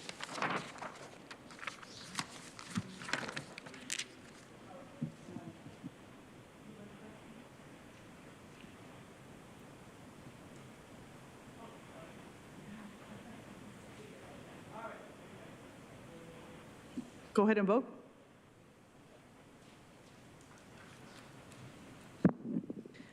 Chairwoman Vargas, that motion passes unanimously with all supervisors being present and voting aye. Thank you. With that, we're going to go ahead and take a recess, and we'll be back exactly at 1. Thank you. Board is in recess until 1 p.m.